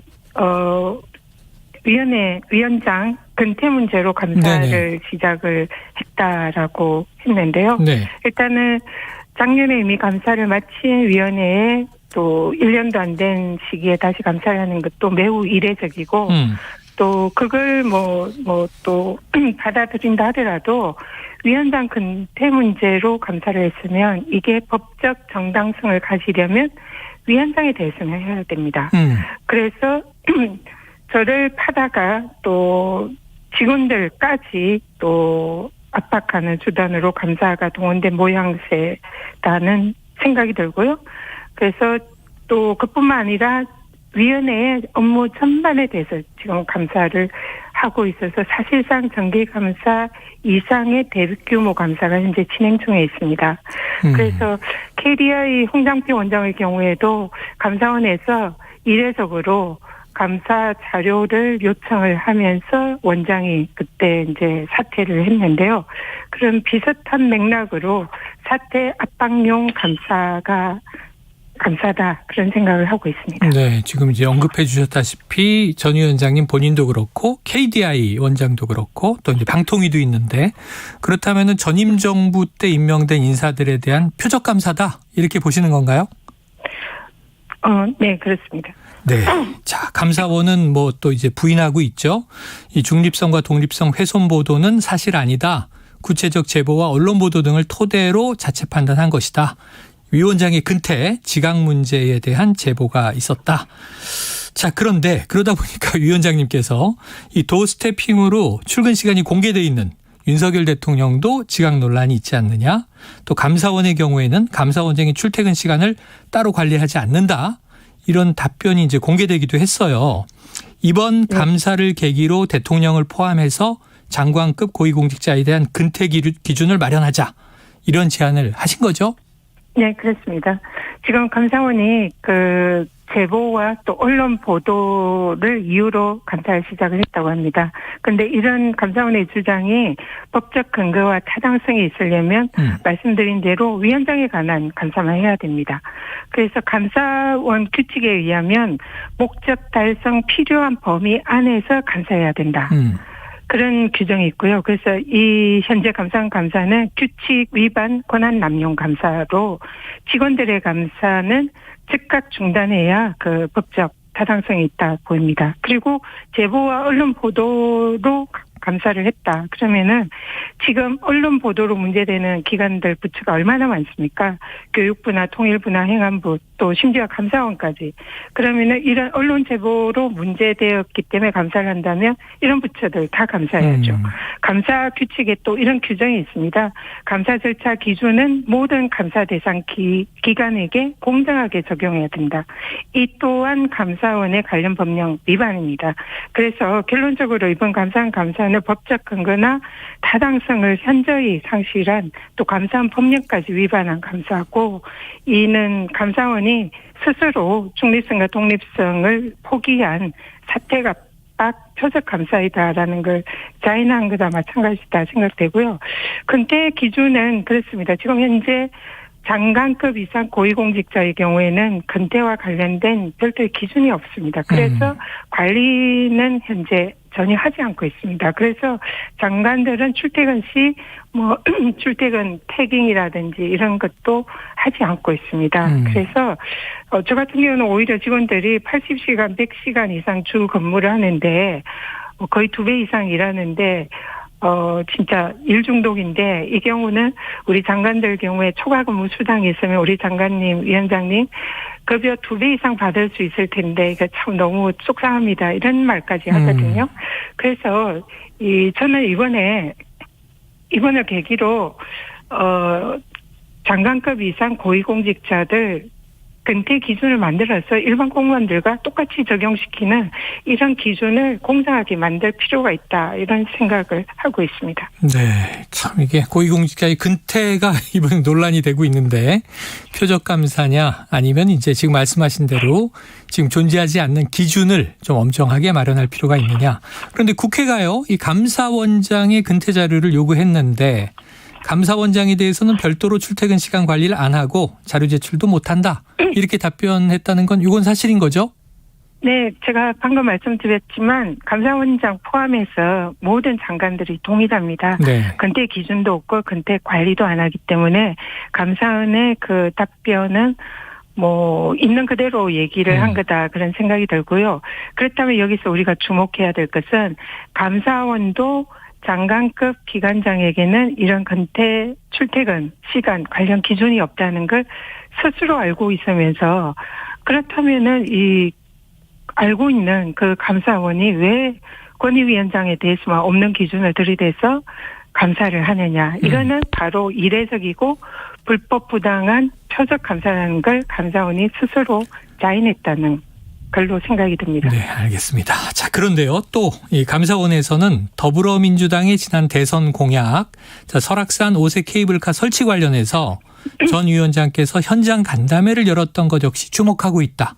이런 얘기가 이제 전해졌습니다. 이 정치적 중립을 위반한 게 아니냐 하는 주장이 간담회 당시에 환경단체들에서도 나왔었다고 하는데 이 대목은 좀 어떻게 해명하시겠습니까? 설악산 5생 케이블카 사건은 전혀 정치적인 사안이 아니고요. 권익위는 아시다시피 집단 민원을 해결하는 또 그래서 사회적 갈등을 해결하는 주무부처입니다. 네. 그래서 당연히 업무로서 현장을 방문하고 민원인들의 의견을 청취를 해야 되는 것이고요. 그래서 당시 현장 방문은 몇 달 전부터 우리 실무진에 의해서 조율되어서 예정되어 있던 사안이었습니다. 그리고 그 이전에도 또 유사한 이런 강원도의 집단 민원 현장을 해결하기 위해서 제가 수차례 강원도를 현장 방문한 적도 있고요. 네. 그리고 설악 5세 케이블카 사건은 여야 모두가 그 이해관계가 사실상 일치하고 국민들도 일치를 해서 대부분 케이블카 설치를 바라는 상황입니다. 그래서 여야의 정치적 입장이 전혀 다르지 않고 오히려 같다고 볼 수 있고요. 하지만 이제 유일하게 환경단체나 환경부에서는 이제 사실상 반대하거나 네네. 환경단체는 설악산의 환경훼손을 위해서 굉장히 반대하는 그런 사안입니다. 그렇기 때문에 이러한 사회적 갈등 문제에 대해서 현장에 가서 이해관계인들의 의견을 청취하고 사회적 갈등을 조정하기 위한 차원차 방문을 한 것이기 때문에 또 더구나 이 사안은 양양의 당시 군수였던 현재 여당인 그 소속의 지자체장께서 저보고 꼭 방문을 해서 이 문제를 좀 의견을 네네. 들어달라 이런 요청이 있었습니다. 네. 그래서 민원 현장 문제이고 권익위의 당연한 업무로 이걸 정치적 문제로 가져가는 것은 그 자체가 정치적이다 생각을 합니다. 알겠습니다. 자, 지금 이제 아까 이 표적 감사다. 이게 좀 부적절하고 불법적이다 이렇게 주장하신 감사 지금 보니까 다음 주까지 이어지는 예정이더라고요. 그러면은 좀 법적 대응을 포함해서 어떤 대책 마련하고 계십니까? 지금 오늘 보니까 감사원장과 사무총장에 대해서 민주당에서 직권남용, 이 표적 감사에 대한 직권남용으로 고발을 한 기사를 봤습니다. 그런데 이거와 별도로 이 권익위 감사의 전반적인 이 법적 문제에 대해서 현재 꼼꼼히 살펴보고 있습니다. 그리고 강력하게 향후에 별도로 법적 대응을 할 예정이고요. 지금 현재 대법원 이 환경부 블랙리스트 판결이 확정이 됐잖아요. 네. 그래서 판결문 보니까 100페이지에 가까워 아주 내용이 방대합니다. 그 내용도 이미 꼼꼼히 정독을 하고 있고요. 관련 법령이나 이 관련 판례 등을 현재 열심히 검토를 하고 있습니다. 네, 알겠습니다. 감사 후에 대응을 지켜보도록 하고요. 자, 이제 이 사퇴 압박 논란이 시작된 것은 새 정부가 시작된 이후 국무회의 등의 참석이 배제되면서부터예요. 이 업무 보고들이 쭉 최근에 있었는데 대통령 일정을 이유로 권익위 보고는 이제 연기가 됐습니다. 그런데 대통령 독대 보고 대신에 이 비서실장 또는 수석에게 보고하거나 아예 서면 보고하는 방안도 검토 중이다. 이런 보도가 있어서요. 지금 어떻게 돼 있습니까? 네, 지금 아직 별도로 일정이나 보고 형식에 대해서 공식적으로 통보받은 것은 없습니다. 네. 근데 국민권익위원회는 대한민국 정부의 부패 방지 총괄 기관이고요.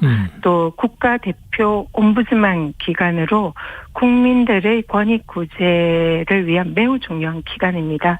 그리고 현재 코로나와 같은 이런 매우 어려운 국가적 위기 상황에서 사회적 갈등이라든지 민원 해결이나 이런 것이 매우 중요한 사회 현안이고 또 해결 방법이기도 합니다. 그래서 국민들에게 정말 중요한 업무이기 때문에 이 권익위의 업무는 반드시 대통령께서 직접 업무 보고를 받고 파악을 하시고 또 거기에 대한 대책을 또 이렇게 지시를 해 주신다든지 또 말씀해 주시는 게 국익에 도움이 되는 그런 일이라고 생각을 합니다. 그래서 대통령님께서 통합의 리더십을 이번 기회에 보여주시기를 국민들을 위해서 보여주시기를 기대하고 있습니다. 네. 자, 법으로 보장돼 있는 전 위원장님의 임기 내년 6월까지입니다.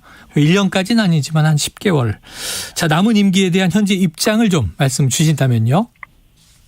국민권익위원회는 감사원과 같이 법률상 그 독립성과 또 기강장의 임기가 보장되어 있는 그런 기관입니다. 이 임기를 보장하고 독립성을 보장하는 것은 정권과 상관없이 오직 국민만을 바라보면서 중립적으로 일을 하라. 그런 의미가 그 법적인 그 근거로 이렇게 담겨 있는 그다 생각을 합니다. 네. 그래서 앞으로도 국민권익위원회는 공직기강, 부패방지총괄 또 국민 대표 옴부드만 기관으로서 오직 흔들림 없이 중립적으로 독립적으로 국민들만 바라보면서 업무에 최선을 다할 것이다 이렇게 약속을 드립니다. 그래서 저와 권익위 지금 모두 현재 최선을 다하고 있으니까 지켜봐 주시고 또 응원을 해 주셨으면 좋겠다 생각을 합니다. 네, 자 앞으로의 과정을 또 지켜보도록 하죠. 위원장님 오늘 말씀 여기까지 듣겠습니다. 고맙습니다. 감사합니다. 예, 지금까지 전현희 국민권익위원장이었습니다. 최영일의 시사본부는 여러분과 함께합니다. 짧은 문자 50원, 긴 문자 100원이 드는 샵 9730, 라디오 어플 콩과 유튜브는 무료로 참여하실 수 있습니다.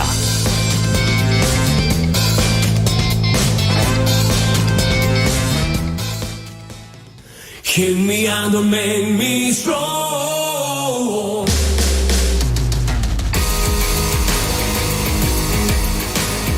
네, 매주 월요일 깊이 있는 시사 분석과 또 재미를 동시에 잡는 코너죠.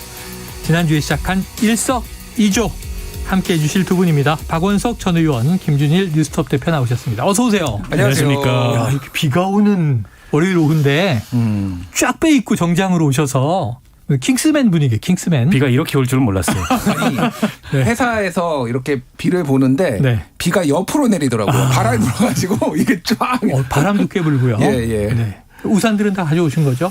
가져왔습니다. 예. 차로 와가지고 오늘. 차로. 예. 비밀병기. 당연히 차, 우산. 자, 이 김 대표님. 네. 여름 휴가 계획 어떠세요? 저는 다음 주에 갑니다. 다음 주에 가고요. 가시네. 예. 근데 월요일 날 이 방송까지 하고 예, 비행기 타러 공항에. 해외로? 예. 며칠 태국에 며칠 다녀오려고. 태국. 3년 만에 해외 나가는 것 같아요. 네. 그렇죠. 네. 거의 대부분. 올해는 기대드리죠. 조심하세요. 요즘에 태국에 의료용 대마가 합법화돼가지고 네. 음식점에서 아무거나 뿌린 거 막 먹으면 큰일 나요. 그런가요? 저는 좀 찍혀서 갑자기 들어오는데 모바일 검사하자고. 네. 태국에서 괜히 카레 드셨다가 입국을 못 하시는 경우가 생기실지. 자, 그렇군요. 이제 좋은 정보까지 주셨습니다. 자, 일석이조. 여기 뭐 두 분의 이름을 딴 거죠. 김준일, 박원석. 그래서 우리는 두 가지 유익과 재미를 다 잡아보자. 자, 윤석열 대통령 드디어 다음 주에 김준일 대표는 가시지만 윤 대통령은 지난주에 휴가를 보내시고 복귀를 하셨는데 자, 오늘 아침 출근길 이 13일 만에 도어 스태핑 육성을 듣고 오겠습니다. 결국 제가 국민들께 해야 할 일은 국민들의 뜻을 세심하게 살피고 늘 초심을 지키면서 국민의 뜻을 잘 받드는 것이다 하는 그런 생각을 휴가 기간 중에 더욱 다지게 됐다고나 할까요? 그렇습니다. 공직수신 관련해서는 어떤 입장이신가요? 모든 어떤 국정 동력이라는 게 다 국민들로부터 나오는 거 아니겠습니까? 국민들의 관점에서 모든 문제를 다시 점검하고 잘 살피겠습니다. 살펴보고 필요한 조치가 있으면 하고 이렇게 이해해 나가겠습니다. 대통령님, 화이팅! 우리 네, 끝에 대통령님 화이팅까지 나왔습니다. 어느 기자님인지 목소리가 들렸고요. 자, 그런데 이 지난주 일주일에 휴가뿐 아니고 그 전후로 거슬러 올라가 보면 이른바 내부 총질하는 당대표. 네. 이 권성동 원내대표를 통해서 유출된 문자 이후에 첫 도어 스태핑이에요. 그다음에 도어 스태핑이 없었으니까. 자, 먼저 이제 질문과 조금 언론적인 답변이다 이런 해석은 저희가 일부에 했는데 우선 박 의원님 어떻게 보셨습니까? 그러니까 오늘 도어 스태핑의 일성이 뭐가 나오느냐 이걸 이제 많은 분들이 주목을 했는데 네. 여전히 좀 언론적이고 추상적이에요. 뭐 국민의 뜻을 세심하게 살피고 초심으로 돌아가겠다, 초심을 지키겠다 이런 말씀을 하셨지만 그래서 구체적으로 뭘 어떻게 바꾸겠다, 변화하겠다라는 얘기가 없어요. 저 정도 얘기할 거라면 차라리 저부터 어쨌든 바뀌겠습니다. 이렇게 짧게 한마디 하는 게 훨씬 더 임팩트가 있었을 것 같은데 네. 물론 이제 도어 스태핑에서 구체적인 얘기를 다 할 수는 없습니다. 하지만 구체적인 변화를 짐작케 하는 그런 정도의 얘기가 나오지 않은 게 굉장히 아쉽고요. 또 그 인사쇄신 문제가 지금 목소리가 계속 터져 나오는데 네네. 오늘 박순애 장관의 사퇴설도 흘러나오고 있습니다만 그에 대해서도 지금까지 대통령실 안팎에 나온 얘기를 종합하면 안 바꿀 것 같다. 3개월밖에 안 되는데 뭘 바꾸냐. 이런 얘기들이 더 이렇게 지배적으로 나오는 것 같아요. 그렇다면 굉장히 실망스럽죠. 사실은 윤 대통령이 뚝심과 고집으로 성공한 분인데 그건 이제 검사 시절의 얘기고 대통령은 이거 정치를 하는 거고 네. 정치는 국민이 바뀌길 원하면 바뀌어야 되는 겁니다. 바뀌는 신용이라도 해야 되는 거예요. 그런데 이제 그런 모습이 아직은 안 보이고 있어서 물론 기다려 보겠습니다. 네네네. 오늘 초심 얘기를 했고 또 세심한 국민의 뜻 얘기를 했기 때문에 과연 저런 말씀이 어떤 액션 플랜으로 네. 이어지는지 좀 지켜보겠습니다. 예, 구체적인 조치는 아직 나오지 않았지만 오늘 얘기는 초심, 국민 뜻, 국민 관점 이런 얘기가 나와서 그럼 혹시 김준일 대표님은 좀 긍정적으로 들으셨습니까? 긍정적으로 본 부분과 부정적으로 본 부분을 따로 말씀을 드리면은 긍정적으로 본 부분은 이거를 좀 많이 오늘 말할 부분을 연습을 했구나라는 게 보였어요. 네. 이게 전날에 이제 무슨 기사가 나왔냐면은 네. 이 도어 스태핑이 약식 기자회견에서 너무 언론하고 대립적이거나 네. 그렇게 비춰지지 않기 위해서 대통령 경호실장부터 해서 대통령 참모들이 네. 어떻게 할 것인가 막 이런 거를 논의했다라는 게 나왔어요. 오늘 그래서 굉장히 유의미한 거는 일단 전 정권 탓, 언론 탓, 네. 뭐 이런 거 안 했어요. 예. 옛날에 맨날 뭐 전 정권하고 비교해 보면 훌륭한 장관 보셨습니까? 뭐 네. 도배를 했죠. 뭐 이런 얘기들 하다가 이제 네. 오늘은 안 하고 네. 자기 탓을 명확하게 하지는 않았지만 어쨌든 부족한 부분이 있으면 초심으로 돌아가고 국민의 얘기를 경청하겠다, 네. 언론의 지적도 경청하겠다 이런 이제 뉘앙스의 얘기를 했기 때문에 그 부분은 긍정적. 남 탓 안 한 것만 해도 발전이다. 네. 그런데 어제 대통령실에서 이제 기자들하고 얘기했던 게 내용을 보면은 대통령실 직원들의 분발을 촉구하지 인적쇄신은 없다라고 얘기를 했거든요. 없을 거다. 물론 네네. 인사권자의 의중이니까 내가 네. 모른다라고 하지만은 자 그러면은 도대체 뭐 한 번 믿는 스타일은 끝까지 간다라는 게 윤석열 대통령이잖아요. 네. 선택적 신뢰예요. 그러니까 무슨 얘기냐면 지금 삼축 체계가 다 흔들리고 있잖아요. 윤석열 정부의 당정대가 다 흔들리고 있어요 지금. 그런데 예를 들면은 박순애 장관은 신뢰를 안 해가지고 경질한답니다. 야당과 언론의 경질이 이제 자진 사퇴지. 뭐 자진 사퇴지만 사실상 경질이고요. 네네, 어떤 형식이 될지 모르지만 야당과 언론의 공격을 받느라 고생했다라고 치하까지 했는데 그렇죠. 경질한대요. 근데 대통령실은 안 바꾼대요. 그리고 정당, 당은 그러니까 그 이준석 사실상 찍어내기로 비춰지는 부분이 있는데 네네. 이준석 대표하고는 같이 못 간다는 겁니다. 그러니까 좋은 말하고 예스맨들은 같이 가는 거고 싫은 소리 하는 사람은 찍어낸다. 네네. 선택적 신뢰에 대해서 이게 국민들이 공감을 할 수 있을지 의구심이 많이 남는 상황이죠. 부정적인 면 선택적 신뢰다. 야, 지금 말씀하신 대로 지금 이제 뭐 박순애 교육부 장관이 만약 오늘이든 내일이든 뭐 자진 사퇴를 한다 해도 사실상 경질이다. 자, 그래요. 자, 대규모 인적 쇄신은 어쨌든 당장 없어 보이고요. 정책적 측면에 주력하겠다. 이렇게도 해석이 되고 지난 금요일 한국갤럽 지지율 조사 긍정 24%, 부정은 66%.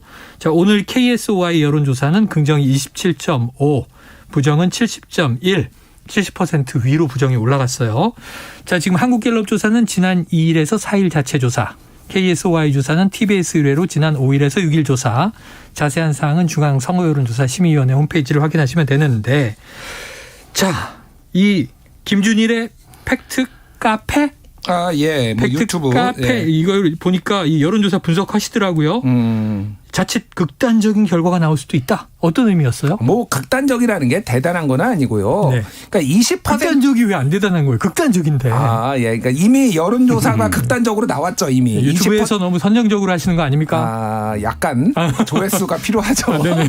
자, 어그로가 필요하죠. 네. 그러니까 제가 말씀드린 건 뭐냐면은 지금 윤석열 정부의 방역에 대해서 예를 들면 평가가 30% 아래로 떨어졌어요. 최근에 이제 그러니까 뭐냐면은 모든 게 다 이제는 연동이 돼 버려요. 그러니까 어느 정도 잘하는 부분을 평가를 받을 수가 있는데 이를테면은 며느리가 미우면은 발 뒤꿈치도 둥그렇다고 달걀 같다고 나무란다 이런 속담이 있거든요. 그런 속담이 있습니까? 예. 그러니까 한마디로 미운 털이 막히면은 뭘 해도 미운 거예요. 그러니까 모든 게 다 미워 보인다. 그러니까 윤석열 정부가 분명히 잘하는 부분이 조금 있을 거예요. 근데 모든 게 다 지금 30% 안팎으로다. 모든 정책이나 모든 걸 다 물어보면. 그러니까 지금 국정 동력이 완전히 상실이 된 거고 더 제가 지금 두렵게 보는 거는 지금 아직 끝나지 않았다라는 거예요. 위기가 끝나지 않았어요. 김건희 리스크. 김건희 여사와 관련된 리스크가 지금 한두 개가 아니잖아요. 지금 본인의 대학원 동기들이 계속 들어가고 YTN에 있었던 이기중 뭐 비서관 신임 비서관 같은 경우에 홍보기획 비서관 같은 경우에도 장애인 그 뭐 행사와 관련해서 다 연줄이 다 있는 거잖아요.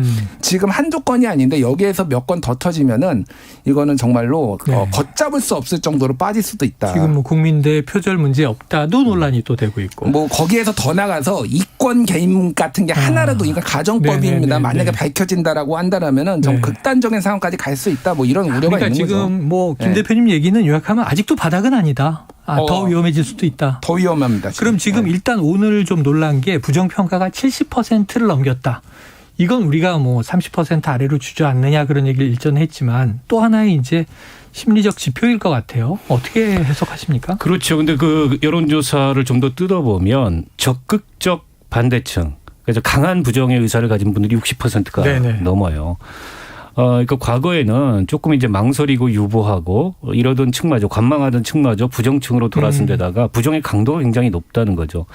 결국 네 사람이 모이면 그중에 한 사람 정도만 지금 지지하고 나머지 세 사람은 이 부정적이거나 반대하거나 아주 강한 반대라는 건데 그러면 그 한 사람도 사실은 얘기를 못하고 영향을 받게 되죠. 그래서 적극적 부정층의 강도가 높다는 게 단기간에 이 지지율이 회복되기 쉽지 않다는 거를 저는 방증하는 수치라고 보고요. 결국 저는 문제의 원인을 안에서부터 본인에서부터 찾지 않으면 방법이 없다라는 생각이 듭니다. 아까 우리가 인적 쇄신 얘기도 했고 또 국정기조의 변화 얘기도 했지만 결국 대한민국 대통령제에서는 아무리 참모들이고 내각이고 당이고 서포트를 잘하고 뒷받침을 하더라도 결국 모든 것은 대통령을 통해서 결정되고 대통령을 통해서 외화되기 때문에 대통령이 어떤 비전과 계획과 목적의식을 갖고 또 지금 이 심각한 위기 상황을 정말 위기라고 느끼는가 저는 여기에 달려있다고 보고요. 이명박 대통령 시절에 그때 이제 광우병 사태가 초기에 있어가지고 지지율이 한 10%대로 폭락을 했던 적이 있습니다. 아주 단기간에. 이재호 전 장관이 17% 정도 그때 6월 19일이든가요. 그러니까 취임한 지 4개월 만이죠. 이명박 대통령이 반성문을 씁니다. 그래서 뭐 청와대 뒷산 얘기도 나오고 뭐 아침 이슬 얘기도 나왔죠. 그러면서 조금씩 이제 변화가 시작됐고 나중에 가서 한 1년쯤 뒤에는 국정 동력이 한 50%까지 회복이 됐거든요. 당시에 이명박 전 대통령이 얼마나 진정성이 있었건 국민들은 그런 모습을 보고 좀 변화를 감지하고 평가를 달리한다는 거예요. 근데 윤 대통령이 오늘 도어 스태핑에서 남 탓은 안 하셨지만 오늘 도어 스태핑의 내용이 정말 문제의 원인을 자기 안에서 찾고 있는가에 대해서는 여전히 의구심이 있지 않습니까? 그래서 제가 앞으로 후속 조치들이 어떤 게 나오는지 봐야 되는데 별다른 후속 조치 없이 또 뭐 민생을 중심으로 살피겠다. 정책으로 승부 보겠다. 정책으로 승부 보려면 현 정부의 대통령 어젠다가 뚜렷해야 되는데 지금 대통령 어젠다가 없어요. 이것도 한다 그랬다가 이 앞뒤가 안 맞고 시스템이 막 꼬여가지고 엉망진창이 되고 저것도 한다 그랬다가 말뿐이고 예를 들어서 주 52시간 뭐 손대겠다 노동부 장관은 발표했는데 대통령은 다음날 뒤집고 그다음에 뭐 만호세 조기 입학 이거 지금 국민들 반대에 부딪혀서 엉망진창이 되고 있고 나머지도 도대체 취임 3개월이 가까워올 동안 이 정부는 뭘 하기 위해서 이 만들어진 정부인가에 대해서 국민들이 예측하기가 그리고 이 떠올리기가 어려워요. 이런 상황에서는 저는 무슨 정책으로 승부한다, 뭐 민생으로 승부한다 이런 게 말이 안 된다고 생각해요. 그러면 정확하게 취임 100일 맞는 그게 아마 8월 17일인가 그렇습니다. 예. 기자회견을 열거나 국민과의 대화를 열어서 지금까지 국정 운영의 문제점에 대해서 허심탄회하게 진단하고 앞으로 이걸 중심으로 윤석열 정부를 만들어가겠다. 처음부터 다시 시작하겠다. 이런 의지를 분명하게 밝혀야 저는 국민들과의 소통이 제대로 된다고 생각해요. 그런데 만약에 또 그 허례허식 싫어한다는 이유로 기자회견도 안 하고 넘어간다. 아니면 대충 일방적인 본인 얘기만 하고 넘어간다. 그러면 저는 반전은 없을 거라고 봅니다. 그러면 지금 8월 17일 취임 100일 전후로 박 의원님의 어드바이스 조언은 통렬한 반성문을 한번 쓰고 넘어가야 한다. 그렇죠. 네. 요거를 그때 데이터를 좀 말씀을 드릴게요. 2008년 6월 3일에서 4일에 그 리얼미터, 이명박 정부죠. 이명박 정부 때 그 리얼미터가 조사했는데 이명박 대통령 국정수행 지지율이 16.9%였어요. 그때 광우병 사태가 17에서 떨어졌었군요. 예, 16.9%였는데 방금 얘기했듯이 6월 19일 날 반성문 쓰고 20일 날 류익 비서실장을 비롯해서 참모진은 대거 교체합니다. 그래요. 그리고 그 6월 24일에서 25일 국정수행 지지율이 26.6%로 한 10%포인트가 확 뛰어요. 네네. 그러니까 이때가 이명박 정부 출범 4개월이 좀 안 됐을 때예요. 그럼 반면교사를 삼으면 되는 거죠. 지금 3개월밖에 안 됐는데 뭘 바꾸냐라고 얘기를 하는데 거의 비슷한 상황이에요. 지금 거의 지금 그 상황으로 가고 있습니다. 그러면 뭔가 조치를 취해야 되는데 사실은 대통령이 문제인데 대통령을 바꿀 수는 없으니까 그건 뭐 탄핵하자는 얘기로 들릴 수가 있으니까 그러면 참모진을 교체한다라는 거는 결국은 듣겠다는 얘기거든요. 쓴소리를. 그거에 시그널이 없으면 안 된다는 거죠. 자, 그럼 거기서 하나 지금 이제 집권 여당에서 벌어지고 있는 상황이라 여쭤보면 박 의원님. 지금 이른바 내부 총질 문자 유출. 이것도 반성문에 담겨야 됩니까? 담겨야죠. 저는 이른바 이제 윤핵관이라는 분들과 헤어질 결심을 하셔야 된다고 보고 헤어질 결심? 그 의지를 표명해야 된다고 봅니다. 내부 총질 문자에 대해서 직접 언급하지 않더라도 결국 이 모든 사태의 핵심에 이준석이 문제가 아니고 윤핵관들이 문제예요. 그리고 저렇게 이준석 대표를 찍어내기를 한다면 윤핵관들도 다 뒤로 물려야죠. 그러나 여전히 윤핵관들은 이른바 윤핵관이라는 일종의 익명성 뒤에 숨어서 온갖 지금 뭐 문제를 다 일으키고 있지 않습니까? 이번에 인사 과정을 보니까 인사 뒤에도 대통령실 하위직이나 각 부처의 무슨 하위직에도 다 윤핵관들이 있다는 게 점점 확인이 되고 있잖아요. 국민의힘 내부에서도 이런 목소리가 조심스럽게 나오고는 있는데 아직 대통령 임기 초고 그렇기 때문에 본격적으로 분출을 하지 않고 있지만 비대위가 출범해서 이준석을 완전히 이제 찍어내는 걸로 결론이 난다면 그에 상응하는 정치적 책임을 윤핵관들한테 물어야 된다. 이런 목소리가 당연히 나올 수밖에 없고 지금 당내 그 권성동 원내대표 같은 경우에 여전히 원내대표직을 갖고 있고 지금 예상으로는 직무대행이 이제 차기 비대위원장을 선임하고 임명하고 그리고 또다시 비대위로 복귀할 거다. 원내대표이기 때문에 당연직. 그런 전망까지 나오고 있어요. 그럼 이게 도대체 뭐냐는 거예요. 이게 무슨 쇄신이냐는 거죠. 그래서 저는 권성동 원내대표를 필두로 이른바 윤핵관이라는 분들도 대통령의 성공을 원한다면 이 정부의 성공을 원한다면 스스로 이선 후퇴를 해야 되고 스스로 이선 후퇴하지 않는다면 윤 대통령이 자기 반성문을 통렬하게 쓸 때 그런 것과 멀어지겠다. 그리고 김건희 여사하고도 좀 멀어지고 법사들하고도 좀 멀어지고 그런 의지를 밝혀야 됩니다. 네, 알겠습니다. 이해는 충분히 되는데 제가 들으면서 보통 문제가 아닌데 그러는 게 집권 여당 거대한 조직이 관성이라는 게 있잖아요. 지금 내일이면 비대위를 출범시킬 상황인데 여기 브레이크를 꽉 잡고 다른 또 이제 어떤 통합을 시도한다. 자, 김 대표님. 오늘 이준석 대표 연락을 받으셨죠? 이준석 대표. 이준석 대표 대응 어떻게 하겠다는 겁니까? 제가 오전에 다른 라디오 이제 TV에 나가서 방송에 나오시는 걸 봤어요. 이준석 대표가 향후 어떻게 할 것이냐. 근데 토요일 날 기자회견을 잡아놓은 것을 보니 보도가 됐죠. 혹시 법적 대응을 하지 않고 그냥 넘어갈 수도 있는 거 아니냐 이런 관측이 나온다라고 얘기를 하는데 그 와중에 이준석 대표 문자가 왔어요. 바로 날라왔어. 내일 가처분 신청한답니다. 내일 가처분합니다. 이렇게. 내일 가처분합니다. 이렇게 왔어요. 그래서 잘못된 정보를 말하지 마라. 저는 그냥 세간의 얘기를 한 건데 어쨌든 그래서 법적 대응을 하는 거는 기정사실화다라고 봤을 때 이게 법원에서 인용이 될지 안 될지 모르겠는데 만약에 인용이 된다 그러면은 이제 변호사를 파견을 합니다. 예.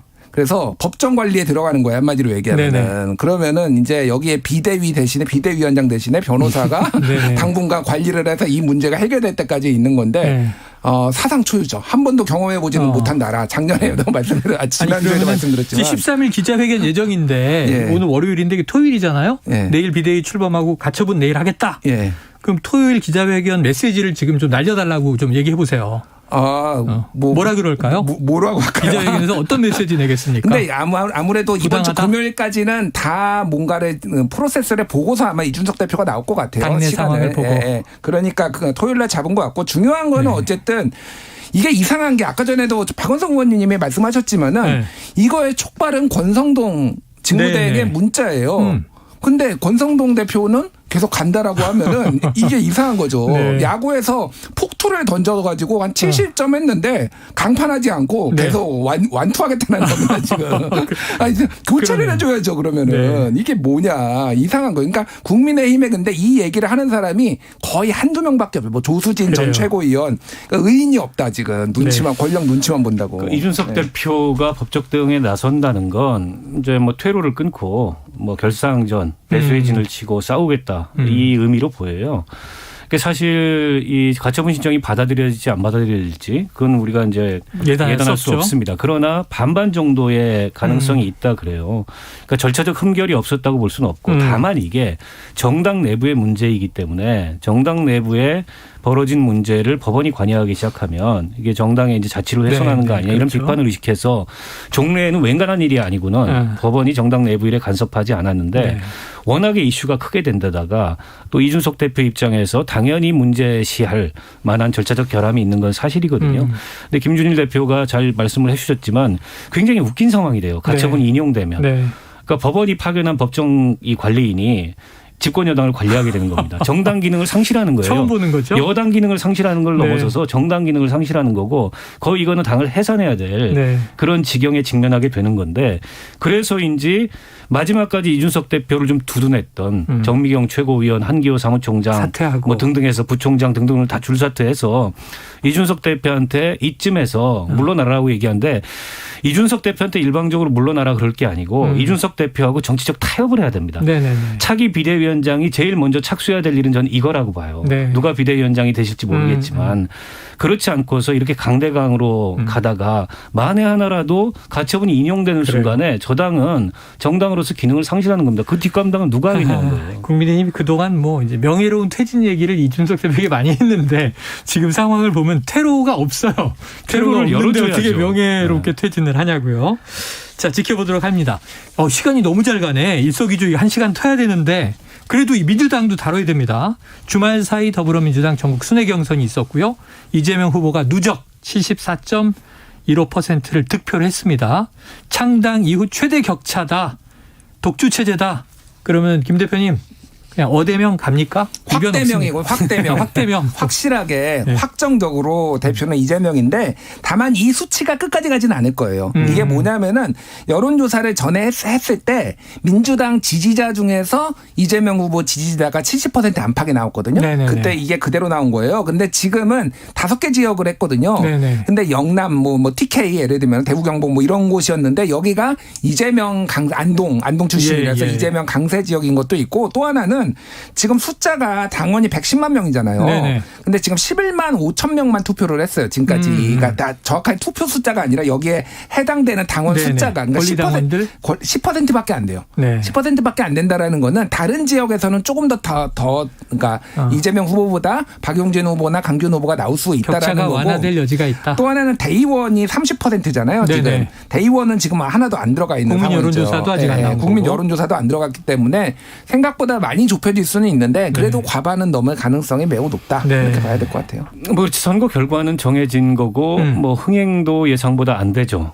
왜 국민의힘이 저렇게 어그로를 끄는데 민주당 전당대회가 아니 집권 여당은 전당대회가 1년 남았는 줄 알았는데 2달 후로 지금 닥쳐올 상황이 됐으니 눈에 들어오지 않는 상황인데다 이게 이제 당원들의 선택은 압도적으로 이재명 의원인 게 확인이 됐어요. 뭐 10%밖에 지금 투표 안 했지만 보통 선거 개표 10% 하면 나머지 결과 거의 비슷하게 나오거든요. 다만 이제 한 가지 우리가 좀 해봐야 될 관심을 갖고 봐야 될 대목은 여론조사 결과입니다. 여론조사에서 국민의힘 지지자는 제외하고 무당층이거나 민주당 지지자들이나 이분들은 이제 여론조사에 응할 수 있는데 민심과 당심과의 괴리가 과연 어느 정도냐. 네. 그러니까 일반적으로 당심과 민심의 괴리가 상당할 거다. 지금 민주당 상태를 보면. 근데 이런 전망들이 있는데 실제 그런가.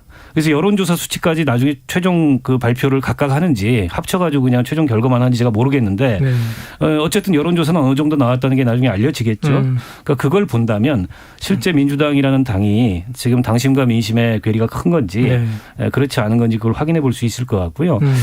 다만 좀 아쉬운 건 지금 이재명 의원을 비롯해서 그 당대표 후보 세 분이 경쟁을 하고 최고위원 후보도 경쟁을 하고 있는데 비전이 뭔지 잘 모르겠어요.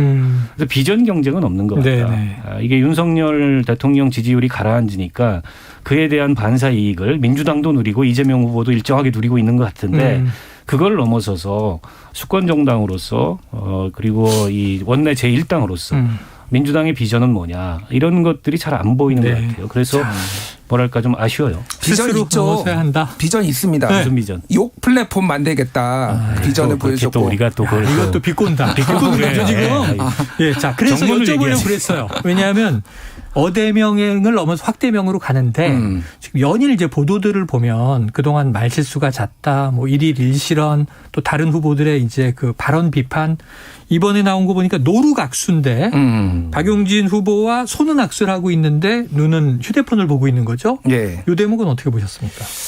굳이 그렇게 해야 됐을까? 사실 뭐 어차피 악수하러 오면은 다 아는 거 아니에요. 이거가 논란이 되리라는 걸 모르신 건지 아니면 정말 너무너무 핸드폰이 지금 급하니까. 그런데 그거 뭐 잠깐 3초 내려놓는다고 악수하는 게 큰 문제는 아니잖아요. 네. 불편한 심경을 감추지 않고 불편한 심경을 감추지 않아도 되고 그러니까 여론이 그렇다고 뒤집어지는 것도 아니고 그리고 반 이재명에 대한 이런 것들이 뭐 큰 문제 없다라고 이제 하신 것 같아요. 근데 이거 협량하지 않은 거를 보여줘야 됩니다. 그러니까 그 이재명 후보의 가장 지금 약점은 너무 사람이 가볍다. 그리고 좁다. 이런 것들에 대한 의구심이 끊임없이 드는데 이런 것들을 악수하고 그런 것들이 조금 더 사람이 대범해 보이거든요. 이준석 대표도 예전에 배현진 최고 손 뿌리치면서 막 이렇게 가서 등도 한 대 때리고 그러니까 뭐 내가 또 코미디다 그랬는데 그러니까 이런 거는 조금 대범한 모습을 보여주셨으면 좋겠어요. 네, 박 의원님 의견은요. 그러니까 뭐 이재명 의원이 좀 비판자를 대하는 태도가 옹졸하죠. 그게 이전에 대선 본선 과정에서나 또 지난번 개항 보궐선거 과정에서도 일부 유권자들하고 마찰을 빚으면서 그런 모습이 좀 언뜻 보였는데 저는 이제 그런 건 태도를 바꿔야 된다고 생각해요. 그래서 제가 이재명 의원께 여러 방송에서도 이 진언을 드렸지만 나는 거의 대통령이 될 뻔했던 사람이다. 이렇게 마음 먹고 정치를 해야 된다. 그러면 이제 매사에 태도가 달라지게 돼 있고 메시지가 달라지게 돼 있는데 종종 그런 자각을 제가 보기에는 잃는 것 같아요. 그래서 지금도 여전히 그리고 제1당의 대표지 않습니까? 그러면 이게 대통령하고 뭐 상대하는 포지션이에요. 제1당의 대표가 되면. 카운터 파트죠. 그렇지 않습니까? 그런 어떤 자세를 견지해야 되는데 사소한 문제잖아요. 상대 후보가 와가지고 악수를 청하는데 그 아무리 핸드폰이 급해도 잠깐 내려놓고 만면에 웃음을 띠면서 악수를 할 수 있잖아요. 너무 또 그게 가증스럽게 보인다고 얘기할 수도 있겠지만 정치라는 게 그런 거지 않습니까? 그리고 이게 뭐 적이 아니고 경쟁하는 동료고 큰 틀에서는 같은 길을 가는 협조자인데 왜 저런 태도를 보일까 좀 이해가 안 됩니다. 자, 이재명 후보 측은 또 억울하다. 순간 포착을 너무 확대하고 있다. 이런 얘기도 하고 있으니까요. 자, 국민들 또 당원들 전당대회 과정에 판단이 필요할 것 같습니다. 여러 가지 뭐 중요한 조언들이 나온 것 같습니다. 자, 일석이조 박원석 전 의원, 김준일 대표와 함께했습니다. 두 분 고맙습니다. 고맙습니다. Splish splash, I was taking a bath. Long about a Saturday night. Yeah. 점심 먹고 유쾌한 시사 디저트 한 입. 최영일의 시사본부. Well, I stepped out the tub and put my feet on the floor.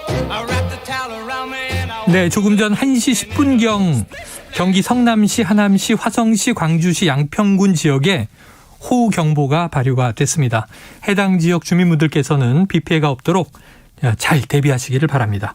자, 시사본부 매일 이 시간 청취자분들께 드리는 깜짝 간식 선물이 있죠. 오늘도 준비가 돼 있습니다. 컵라면과 바나나 우유. 자, 코너 들으시면서 문자로 의견 주시는 청취자분들에게 저희가 쏠 거고요. 짧은 문자 50원, 긴 문자 100원이 드는 샵 9730으로 의견 많이 보내주시기 바랍니다. 자, 문희정 국제시사평론가와 함께하는 국제본부 문평론가님 나와 계십니다. 어서 오세요. 네, 안녕하세요. 자, 이 낸시 펠로시 미국 하원 의장의 대만 방문. 뭐 분위기가 살벌했죠. 그렇습니다. 예. 지난 한 주 아마 이 뉴스 계속 들으셨을 것 같아요. 펠로시 의장이 기어이 대만을 방문한 직후에 예, 중국에 아주 벼르고 있었지 않습니까? 네. 예, 대만을 담당하는 인민해방군 동부 전구 사령부가 우리 4일부터 7일까지 72시간 동안 대만 북부, 남서, 동남부 해역 등 6곳에서 그러니까 사실상 대만을 포위하는 거죠. 예. 네. 항공모함까지 동원해서 이 실사격 훈련을 하겠다면서 선박간 민간 항공기의 진입을 금지시키지 않았습니까? 네네. 실제로 그래서 우리나라 국적기들도 피해를 입었고요. 줄줄이 비행이 지연되고. 맞습니다. 그래서 중국이 스텔스 전투기 또 극초음속 미사일 등 전략 무기들까지 대거 동원을 하고 사실상 무력 통일을 가정한 대만 봉쇄 작전을 펼쳤다. 네네네. 네, 이런 얘기가 나오고 있죠. 자, 저는 근데 이제 이 과정에서 좀 눈여겨봐야 되는 부분이 뭐냐면은. 네. 중국군이 대만 해협 중간선이라고 하죠. 중국과 대만 사이에 그 딱 중간 지점. 예. 거기하고 그다음에 대만 섬의 상공을 가로질러서 11발의 둥펑 계열의 탄도미사일을 발사를 했거든요.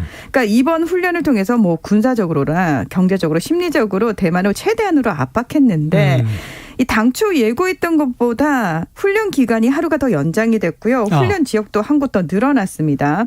근데 이제 문제는 중국이 이번에 이 훈련을 통해 가지고 뭔가 자신감을 얻은 것 같아요. 네. 그래서 이런 군사적 행동이 특수한 상황이 아니라 이제 일상화될 수 있다. 이런 우려가 나오고 있는 건데 중국하고 대만 사이에 실질적 경계선 역할을 해왔거든요. 대만 해협의 그 중간선이라는 네네네. 게.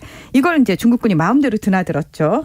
그러면 이제 앞으로도 이걸 중국군이 과연 지킬 것인가. 네. 지키지 않겠죠. 그리고 처음으로 대만 상공을 관통하는 탄도미사일을 쐈단 말이죠. 뭐 이게 몇 발이 일본 뭐 EEZ에 떨어졌다 뭐 이런 얘기도 나오던데. 자, 그렇다면 앞으로 중국군의 일상적인 훈련의 강도는 이 정도 될 것이다. 라는 게 충분히 예상이 가능하다라는 겁니다. 게다가 지금 대규모 군사훈련은 일단 날짜상으로는 종료가 되는 게 맞아요. 그런데 현재도 여전히 자국 앞바다 곳곳에서 실사격 훈련을 진행하고 있고요. 5일 연속 중국 군용기가 대만 해협 중간선을 넘고 있습니다. 그래서 대만 해협의 긴장 상태 지금까지도 계속 이어지고 있습니다. 아직 끝난 것이 아니다. 네. 4일부터 7일까지 실사격 훈련 끝났다. 우린 이렇게 보도만 봤는데 그렇지 않습니다. 현장 분위기는 이어지고 있다. 자, 둥펑 계열의 탄도미사일 11발을 쐈는데 대만 상공을 가로지르고 일본 수역에 떨어지고 그러니까 대만 일본은 국민들 난리가 나고. 예, 대만 국민들 입장에서도 사실 네. 이런 게 날아올 때마다 사이렌이 울리잖아요. 저녁에. 그렇죠. 그럼 굉장히 공포스러웠을 겁니다. 이게 또 이 중일 관계 문제도 일본이 우리 수역에 미사일이 떨어졌다 난리가 나니까 중국이 수역은 정해진 바 없다. 이렇게 얘기해서 국경 분쟁이에요. 맞습니다. 일파만파 일이 많습니다. 자, 대만의 위기. 이 펠로시 의장이 떠난 후에 본격적으로 시작될 것이다. 이런 얘기는 이미 이제 나왔었고 네. 이게 어찌 보면 좀 직접적인 미중 간 충돌을 감안한 것이다. 그랬었는데 그런데 경제 보복이 함께 진행되고 있다고요? 맞습니다. 펠로시 의장이 방문한 직후에 중국 국무원 대만 사무판공실이 대만 분리독립 세력과 연관됐다면서 대만 민주기금회와 국제협력발전기금회를 징계한다고 발표를 했어요. 그리고 시안더 에너지, 링왕 테크놀로지 등 이 두 기금을 후원한 대만 기업들과의 교역, 협력을 금지하고 네. 이 해당 대만 기업 책임자들의 중국 입국을 금지시켰습니다. 또 3일부터는 대만산 감귤에서 유해물질이 발견됐다. 또 냉장갈치와 냉동 정갱이에 포장해서 코로나19 바이러스 검출됐다. 이러면서 수입을 잠정 중단한다고 밝혔고요. 뭐 이거는 중국이 늘 쓰는 방식이니까요. 네네. 심지어 그 펠로시 의장의 대만 방문 전날인 1일 밤에는 음료수 생산 기업인 H양과 그리고 과자류 생산 기업 건이안이 등 100여 개 대만 기업의 식품에 대해서 수입을 금지한다고 발표를 했습니다. 여기서 한 발 더 나아가서 건설 자재와 반도체 웨이퍼에 사용되는 모래 수출도 잠정 중단시켰는데요. 네. 여기다 이제 중국이 계속해서 대만 공공기관의 어떤 사이버 공격도 감행을 하고 있는 상황이거든요. 그래서 대만 당국은 현재 지금 중국발 추정 사이버 공격이 계속되고 있기 때문에 공공기관에서는 물론이고 민간에서도 되도록이면 중국산 IT 제품 사용하지 말라. 이런 지시를 내린 상태입니다. 펠로시 미 하원 의장 뭐 개인적 차원의 문제가 아니라 대만의 기업들이 이런저런 이유로 줄줄이 경제 제재를 당하고 있다. 자, 이 펠로시 의장은 대만에 단 19시간 머물렀다고 하는데 이거 너무 대가가 엄중하고 큰 것 아닌가 이런 생각도 드는데요. 자, 다음 소식으로 가보죠.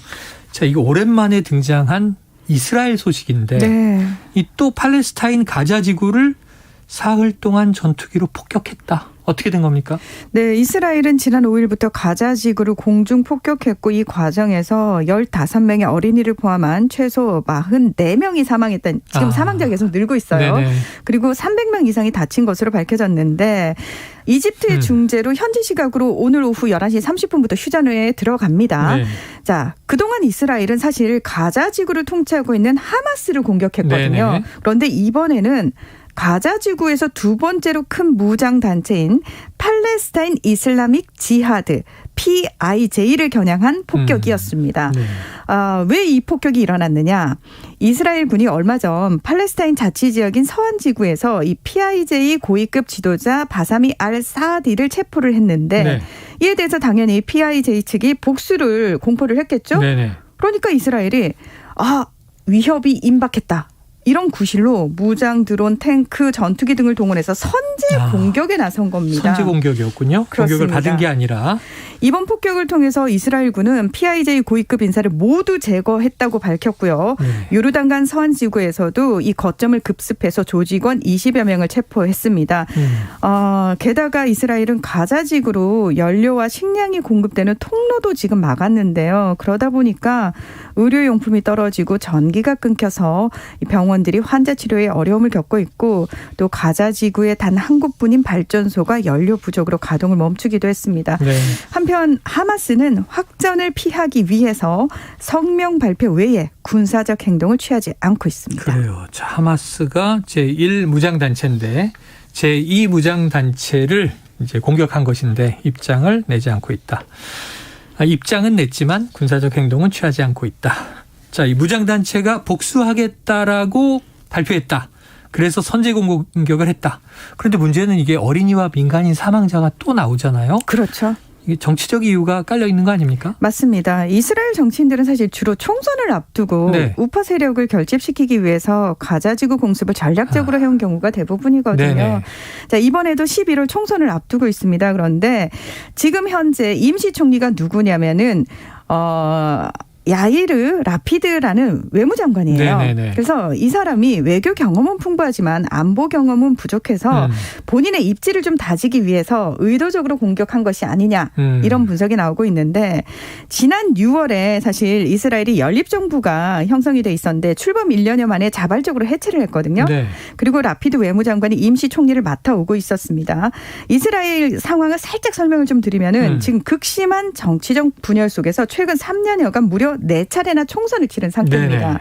이 최장수 총리였던 베냐민 네타냐후 전 총리가 총리직 복귀를 노리고 있는 가운데 라피드 총리가 이를 견제하기 위해서 가자 지구 공격을 감행한 것으로 볼 수 있는데 참고로 이 5선 연임 총리를 한 네타냐후 전 총리 역시 극우 유대 정치 정당들과의 연합을 통해서 총리직을 유지하기 위해서 팔레스타인과의 대립이라는 안보 문제를 전면에 내세우면서 이용해온 대표적 인물이라고 할 수 있습니다. 그래서 가자 지구에 이제 무력 충돌이 계속 있었잖아요. 네타냐후 총리 때도. 그런데 이제 바뀌면 조금 평화주의로 바뀌는가 했는데 그렇지도 않고. 맞습니다. 그러니까 이게 어찌보면 내부적인 정치적인 이유 때문에 그러니까 그게 계속 지역 분쟁이 일어나는. 이스라엘 전체가 사실은 우경화되고 있는데 가장 큰 원인이 있습니다. 근데 문제는 또 정당은 굉장히 많고 통합이 잘 안 되더라고요. 맞습니다. 이게 이스라엘도 좀 복잡한 정치 상황인 것 같습니다. 자, 이스라엘 안팎에서 가자지구 폭격에 대한 비판 여론은 거셀 수밖에 없죠. 세계 여론이. 정치적인 이유로 이런 일이 반복된다. 이건 너무 안타까운데. 다음에 하나 짧게 다뤄보죠. 이 안토니오 구테흐스 유엔 사무총장이 엄청난 이익을 거둔 에너지 기업들에게 횡재세를 부과해야 한다. 네. 무슨 얘기입니까? 이게 일명 그 초과 이윤세인데요. 기업이 비정상적으로 유리한 시장 요인으로 인해서 부당하게 높은 수익을 올린 데 대해서 세금을 부과하는 걸 이야기를 합니다. 네네. 러시아가 우크라이나를 침공한 후 국제유가가 폭등을 하지 않았습니까? 네. 그래서 대다수 시민들은 굉장히 고통을 받고 있지만 에너지 기업들은 역대 최대 실적을 올리고 있는 상황이거든요. 네. 그래서 각 국가들한테 이 사무총장이 이 세금을 부과해서 이 세금으로 지금 어려움을 겪고 있는 저소득층들을 도와야 한다. 이 이야기를 하고 있는 겁니다. 실제로 그 우리나라 정유 기업들도 역대 최대 실적을 계속해서 내고 있는 상황이지만 네네. 국민들은 휘발유 가격 때문에 엄청 고통을 받고 있거든요. 그렇죠. 예. 그래서 이런 부분과 관련해 가지고 비정상적인 상황이니까 당연히 세금을 부과해야 된다. 마치 로또 당첨금에 세금 부과하는 것처럼 이런 이야기가 나오고 있고 영국, 이탈리아, 헝가리도 네. 이미 부과를 하고 있습니다. 내용은 충분히 이해가 됐습니다. 과연 우리 정부 횡재세 도입할까요? 쉽지 않아 보이는데요. 자, 지금까지 문희정 국제시사평론가와 국제본부 함께했습니다. 오늘 고맙습니다. 네, 고맙습니다. 예, 오늘 간식 받으실 분은요. 5343-6787-1664-9909-1361님입니다. 비 오는 오후에 맛있게 드시고요. 오늘 준비한 최영일의 시사본부 여기까지입니다. 저는 내일 낮 12시 20분에 다시 돌아오도록 하겠습니다. 청취해 주신 여러분 고맙습니다.